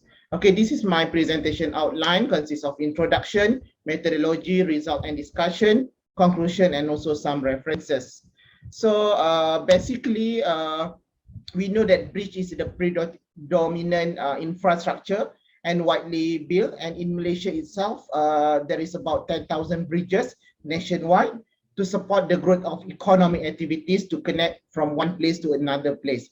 So the problem is, there is a sum of the problem that is normally occur in reinforced concrete structure or any type of structure, including bridges. So some of the problem is such as collision, overload, design flaws, and so on. Some of the bridges also have a damage because of the vehicle movement. On top of this bridge may cause vibration, may cause cracking, delaminations, and also settlements. Okay, and some of the problem is caused by the natural disaster. So last month we faced problems on earthquake vibration, tremor from Sumatra earthquake, so which is only 6.2 Richter scale, which is good when Penang Second Bridge was designed to cater 6.5 Richter scale of earthquake magnitude. So we still not continue this to study to examine the current data. So we hope that this year, so we can get a new data in order for us to examine the condition of the bridge after the earthquake impact at the Sumatra. Okay, so it is really important for us to ensure that the safety of the bridge in order to ensure that we can use to support the economic activities to connect from one places to one places, because we know that bridge is mostly is an elevated bridge. So if it is not safe, it may cause a problem to the vehicle users or the road users, and also the surrounding environment, and also surrounding economic activities. Okay, so basically what is the structural health monitoring? So structural health monitoring is developed as an innovative approach to examine bridge structural performance in terms of failure mechanism, displacement, and structural integrity. There is a lot of method being used in order to study the structural health monitoring. So some studies are using physical assessment, some studies using acoustic emission, some studies using sensor technique. So in my study, the instrument is using a sensor technique where we install the sensor on the bridge to monitor the performance of the bridge. So later on, I will show how where is the location of the sensor that we install and what types of sensor that we install on the bridge in order to monitor the performance of the bridge. Okay, so this slide shows the research objective, where developing the structural health monitoring assessment framework by using sensor technique for classification of the structural health performance based on damage index level, and to classify damage level by using response spectrum analysis theory. So the figure shows the locations of the sensors being installed. There is about 700 plus sensors being installed. This on the bridge segments, okay, either it is at the main navigation. So main navigation tu yang dekat tengah-tengah. So this part we call as a main navigation. So towards this Batu Mau we call as approach. Towards this Batu Kawan we call as approach. So we have a three main component, main segment, which is approach towards Batu Mau, approach towards Batu Kawan, and also main navigation. So we have a lot of sensors being installed. For example, accelerometer, cable tension, tilt meter, and other types of sensor. So for the bridge deck itself, okay, there is a 5 type of sensor being installed, where I will explain it later on. Okay, so this is the process that I did my research work. So from the selection of the case study, determination of the location and type of sensor, development of the structural health monitoring assessment framework, data collection, analysis of data, and classification of damage for the bridge deck. So this is basically the basic information about the Penang Second Bridge. which is about 24 kilometer. Length over the water is 16.9 kilometer. Type of the bridge is a cable stay bridge, and approach bridge is used box girder bridge as a main structure. So if we have a look here, the interesting information is about the seismic design. So it's designed towards lifetime of 475 years. Okay, and then it's expecting no collapse for 2,500 years. Okay, but we cannot confirm this 2,500 years is a very solid answer that this bridge have no collapse. Okay, that's why we developed this study in order to have a regular monitor to ensure that to validate this the bridge can be sustained with a seismic design for that particular early or initial proposed lifespan. Okay. So this is the location of the bridge. Okay, so this is the second Pening Bridge. It's next to Pulau Jerjah. I do believe that most of you is very familiar on this bridge. Okay, so located at the Penang Island. So here is a Batu Maung, so which is connected to the airport, and then here is Batu Kawan nearby the IKEA there. Okay, IKEA. So here they got a Pulau Aman here, and also Pulau Jerjah.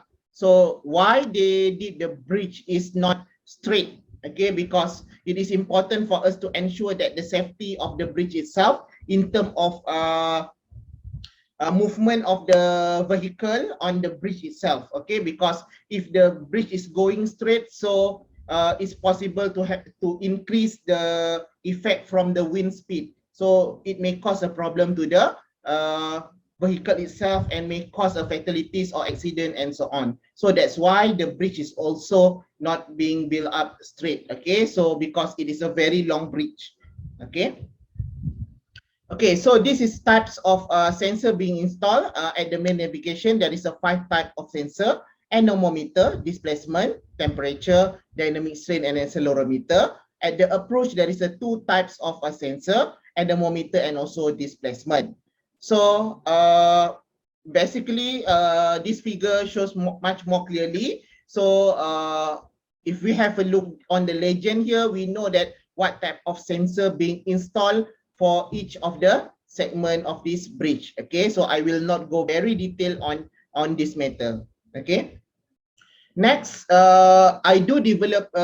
We have to develop the framework in order for us to analyze the damage index. So it is important for us to develop this damage index in order for us to classify the performance of the bridge. So before we do the analysis of the data and also classify the bridge in what category of its performance, so we have to develop these frameworks so that the practitioners or the authority of the bridge, which is Jambatan Kedua Sendirian Berhad, can use this framework in order to analyze the performance of the bridge using this structural health monitoring method for each of the sensor that being installed in the on the bridge. So we will improve this study actually would like to develop a web-based system in order to ensure that the Jambatan Kedua Sendirian Berhad can use the system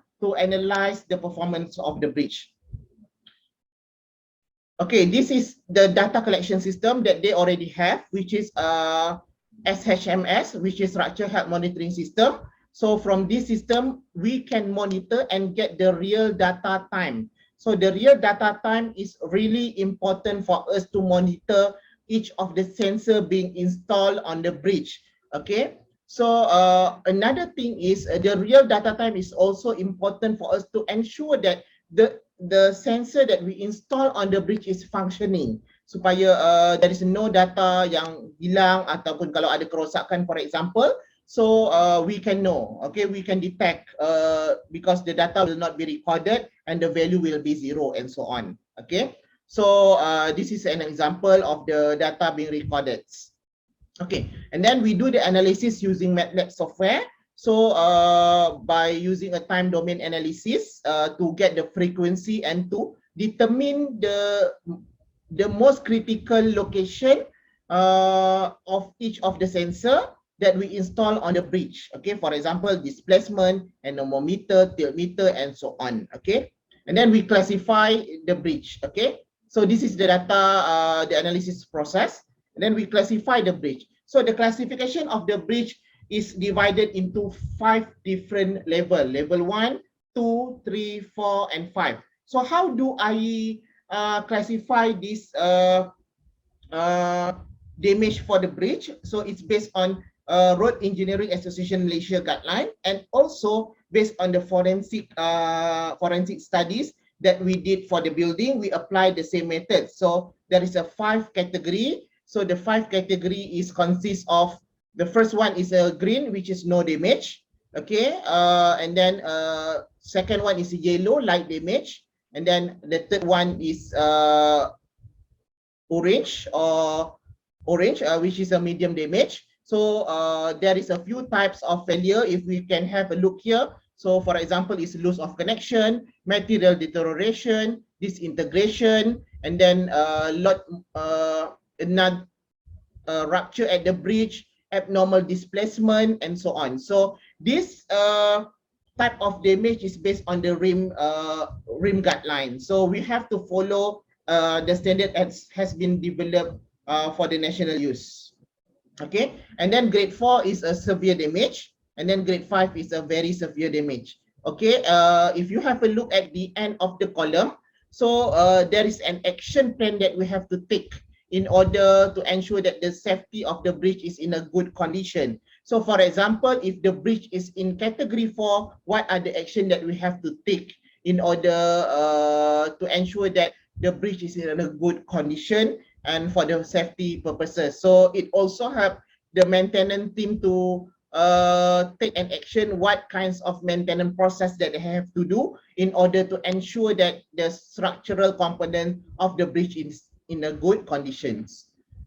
Okay, so let's we go on the result and discussion. So one of the main objective, I would like to develop this frameworks. So this framework is applicable for monitoring of the bridge in order for us to classify the level of damage index. Okay.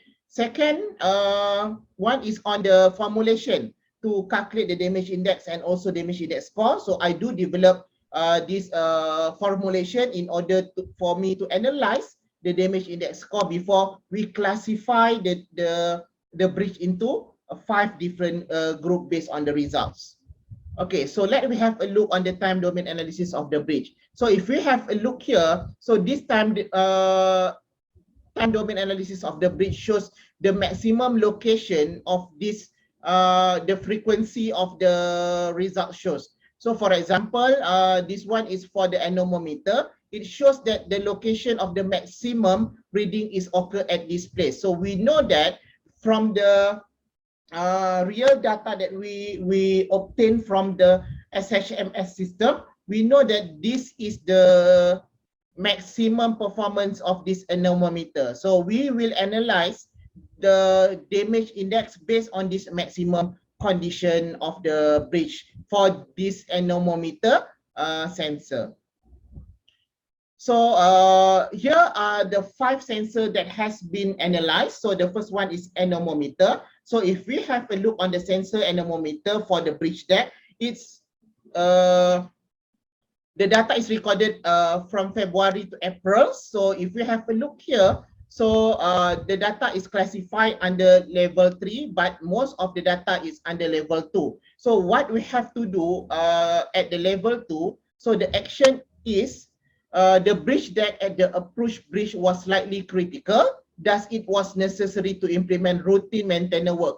So means that we do not have a very major maintenance work in order for us to ensure that the safety of the bridge. Okay, as the wind speed was one of the factors for the bridge to have loose connection damage, the maintenance work should tighten all the loose anchor bolt and connection at the site. So the maintenance team know what should be done in order to do the maintenance work. So they have to check all the loose anchor bolts, connection, and so on. So for the temperature, So if we have a look, it's only on the level 2 and the minor one on the data is on the level 3. So if we have a look, what we have to do for the temperature, the bridge deck at the main navigation, which is located at this location, need only to record the condition for observation purposes, but for the S003 was likely critical that it was necessary to implement routine maintenance works related to the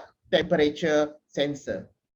Okay, so next one is for the displacement. So if we have a look, displacement is affected due to the movement of the vehicle. So it's a vertical movement of the vehicle may cause a vertical movement of the bridge deck. So that's why if we have a look on the result itself, most of the location of the sensor detected that the damage index is mostly at the level 3. So we have to really careful so that it will not fall under category 4 and category 5. So what we have to do is the bridge deck at the expansion joint, which locate at DT003 and DT004, need to only record the condition for the observation purpose, because if we have a look here, DT003 and 004 in category 1 and also 2, but the other sensor is under category 3, so we have to do the implement the routine maintenance work of the bridge itself. Okay, and then for the dynamic strain, so these were the result of the damage range by the rim. So if we have a look, the bridge decks at the main navigation slightly critical, thus it was necessary to implement the routine maintenance work. So it will guide the Jambatan Kedua Sendirian Berhad maintenance teams to do the maintenance works, because nowadays they have their own schedule maintenance work, but for example, they have a 6-month schedule, 1-year schedule, and so on. So with these kinds of analysis, it will help when is actually the right time for them to do the maintenance. Some of the section have to do the maintenance in once a month because of the results already shows in category 3 and so on. Some of the maintenance no need to have a maintenance work. So it will optimize the maintenance teams to do their maintenance works in order to ensure that along the year, along the services of the bridge is in a very good condition for the road safety purposes. Okay, this one is for the accelerometer. So it's only on category 2. So we have to do the record the data, and please ensure that it will not go beyond the level 2, level 3, 4, and 5. So it means that in overall, the spinning second bridge is still in a very good condition, while we have to do a regular maintenance work in order to ensure that the safety of the bridge is in line with the purposes of the design of the bridge to support the economy activities to flow the traffic and so on. So it will not cause a problem to the road users. Okay, so in conclusion, the framework developed for the bridge using a structural health monitoring for the sensor in this study can be applied for all type of the bridge. So this framework cover all essential elements needed in the structure in the situation for the structural health monitoring for bridge structure, from preliminary study to the classification. So the framework was also highlighted the process of bridge study to collect the data from sensor and being used to analyze and classify the structural health monitoring based on the guideline from RIM respect to damage index score. So the structural health monitoring of the bridge shows only in level 2 and level 3. Therefore, we need a regular maintenance and regular monitoring of the bridge for the certain sensors performance. So by taking everything into consideration, the result were found significant to identification and classification of the damage level for the bridges respect to the RIM guideline. So I think that's it, my presentation. Thank you for your time, for your listening to my presentation.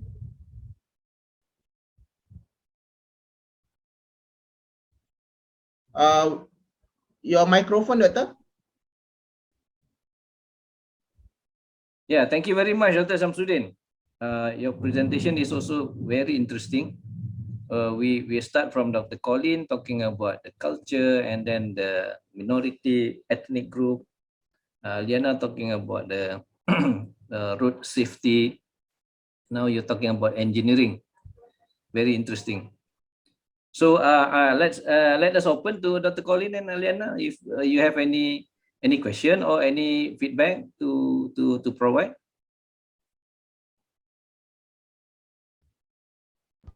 A good presentation. I have nothing to say. A good one. How about Liana? Maybe because it's also not within my field that much, but very interesting, doctor. But maybe too technical lah. What are the challenges for this research actually, doctor? Yeah. Okay.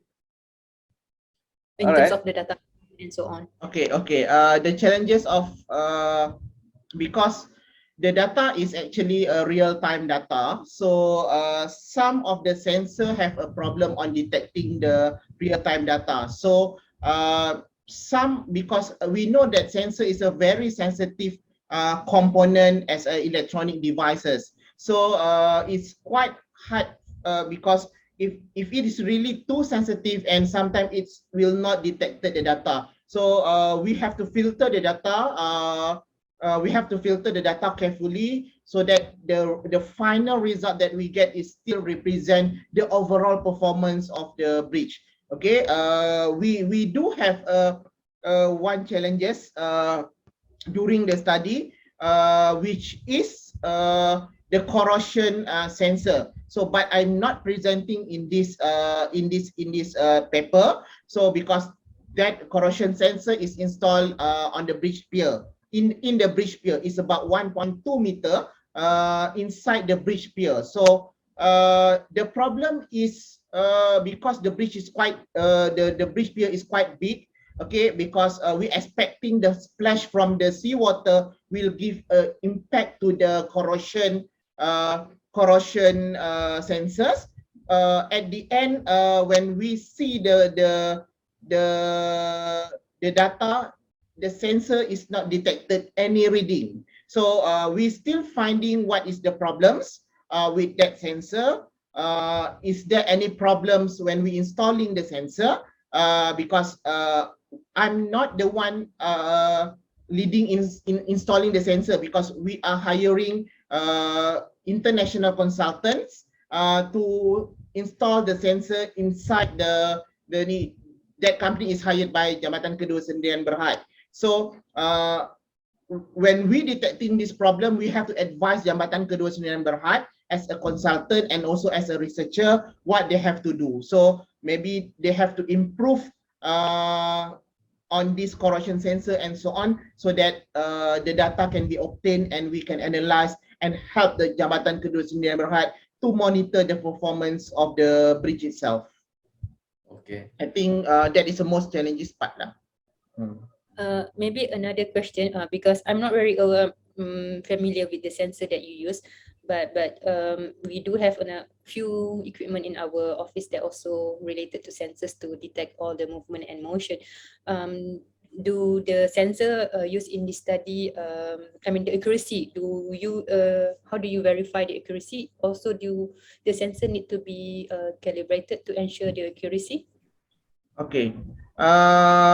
So I didn't explain it previously. So when we bought when the company bought the sensor, they already told me, and there is a specification and also catalog provided by us. And then before they start install the sensor itself, so they do the calibration process, and they already try a few months before it can be used on site. Okay, so in terms of sensitivity, in terms of accuracy of the data, so they already test, and then the company is already provided all the informations to the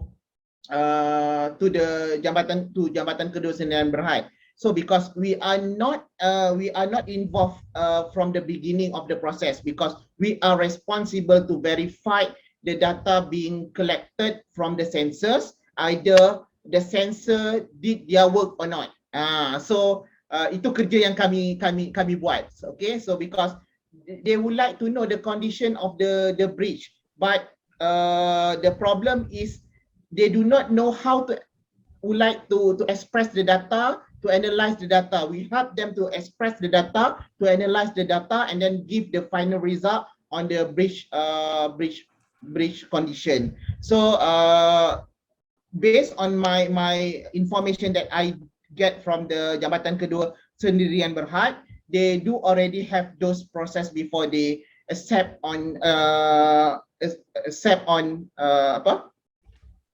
installation of the sensor. I hope that it answers your question.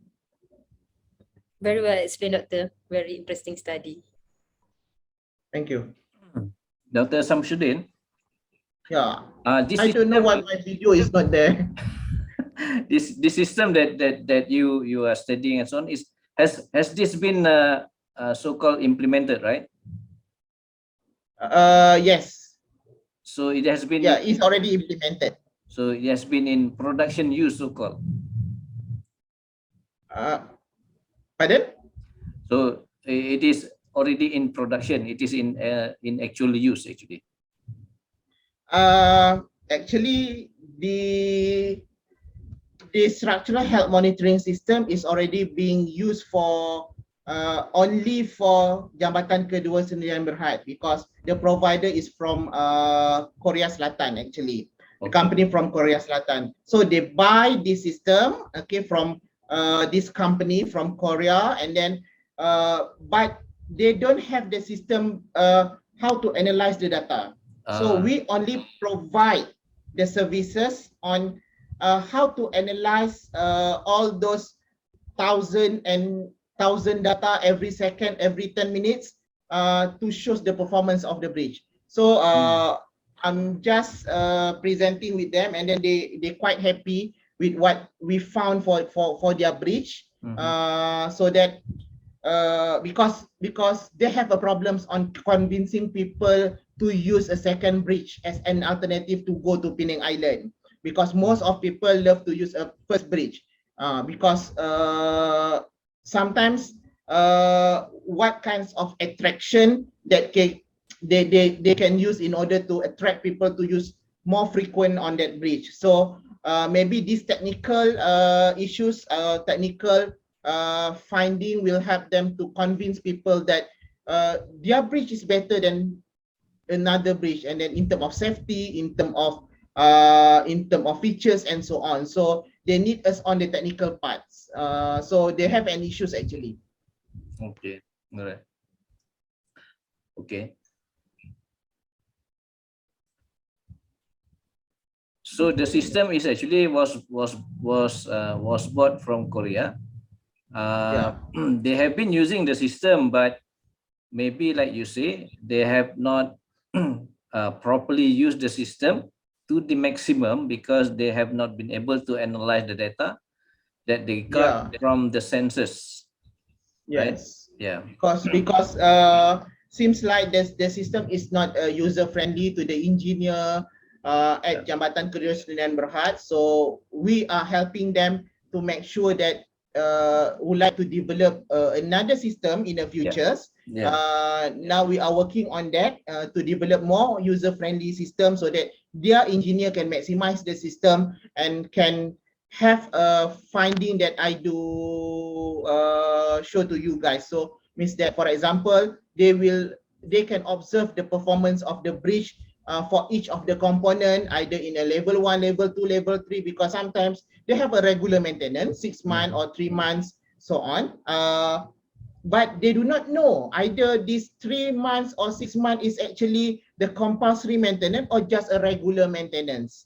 Sometimes bridge tu dalam keadaan baik pun, tapi dia buat juga maintenance. So it's not optimize their asset pun. So sometimes because it is just a regular work that they have to do. So we go to that extent too. Okay. As a comparison, what is this the same system that is being used for the first bridge? I'm sorry to say that the first bridge is not using a sensoring method to monitor the only bridge that uses a structural health monitoring system using sensor is a second bridge. I see. So that's why we would like to have Jambatan Kedua Sendirian Berhad to we want to be the pioneer, to promote, to be the pioneer, to promote this system, to monitor the performance of the bridge, because some of the bridge being monitored by using a manual method. So contohnya they just go on the site observations and so on. Okay, so dia tak dapat data yang exact daripada bila sensor ni dia very accurate data lah, compared to observation, regular maintenance and so on. Right. Okay, I mean, coming from the monitoring system, I can see that there are two parts that the team needs to look at. Is one is basically the schedule maintenance, so called. Secondly, that is preventive maintenance. Yes. That is you do maintenance before the incident happened. Yes. Second one is corrective after the incident happens, and that incident is triggered by the sensors. The sensor provide you this data mengatakan dah patah ke ataupun dia punya strength dah reduce dan sebagainya kan. So that is after the fact. That is corrective. The one is preventive, one is corrective. This system, does it provide both data? For now, for the current system, do not have that kind of predictions. Okay, that's why we as a team in UiTM Pulau Pinang going to develop a new system that will help Jambatan Kedua Sendirian Berhad can predict this kind of situation. So we will provide them a further we call as a optimum scheduling for the maintenance work. So we cannot avoid the regular maintenance schedule. So in the same time, we can have a very real-time maintenance schedule. So for example, this month punya data kita tengok dia punya cable stay have to be maintained. Although dalam a real scheduling punya maintenance 6 months lagi baru maintain. So we can provide this information. They can have a real-time maintenance schedule. So this kind of things that we're going to provide them in the futures. Okay, all right. Okay, thank you very much. Very good, very interesting also. Okay, is there any other question, Dr. Colin, Aliana? Any feedback? No feedback. No. Okay. No. Aliana, no. Okay, so I can safely say that we have almost reached the end of our session today. Okay. So to recap, basically, I like I mentioned earlier in my short brief, that subsequent to this conclusion of the conference, I will have this conference recorded, and then I will publish the recording in the YouTube channel. So I will email you the URL so that you can have access to the YouTube channel. To have access to the video, you can refer back to the video, and you can listen, or you can add comment or anything also in the comment section of the video, no problem at all. Okay. Secondly, the publication. Secondly is the certificate as a presenter, which we will also email to you by tomorrow, I hope. It's in a PDF format. So the certificate will be provided to the corresponding author as well as the co-authors of the paper. Okay. So we need to be so you need to provide me normally you have it in your full paper, but I'm not sure if you have your full paper there. Then I can always refer back to your full paper for the list of the authors in the for the certificate. If you have not, and then please provide me at least the abstract that contain the name of the authors and the co-authors, so that we can produce the certificates accordingly. Okay. The third one is the publication of your paper, full paper in the conference proceeding. So, like I said, if we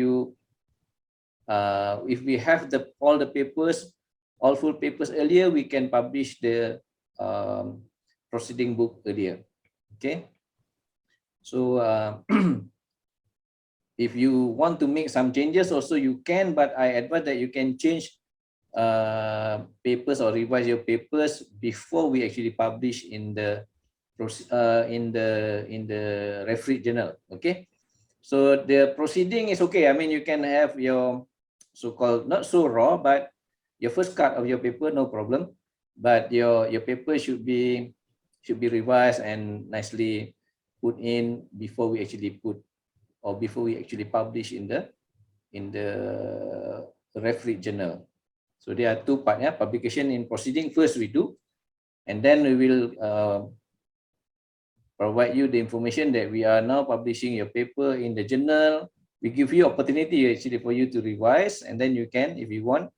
Otherwise, we will use the same copy that we publish in the proceeding, and we publish that also in our referee journal. Okay. All right. So basically that's it. If your paper happen to be selected by our reviewers for Scopus, you will also receive the email regarding that. All right. Okay. So basically that's about all. We are reaching before 5 p.m. So thank you very much to all of you. Thank you very much, Aliana. Thank you very much, Dr. Colin. And thank you, Dr. Shamsuddin, for participating in this conference. This is an interesting one. I hope we will be able to cross paths with you again some new future in our future conferences. Okay, please email us. You can use the same email that you use now. That email is permanent. We will always have that email, and we will have always access to that email. If you have any inquiries or anything about our conference or publication, maybe you have your student want to publish papers and so on, your colleague and so on, please email us. Please let us know. See how we can help you actually. All right. So with that, thank you very much. I appreciate your attendance. I wish you all well in your future undertakings. Thank you. Goodbye. Thank you. Thank you. Bye. Okay, bye.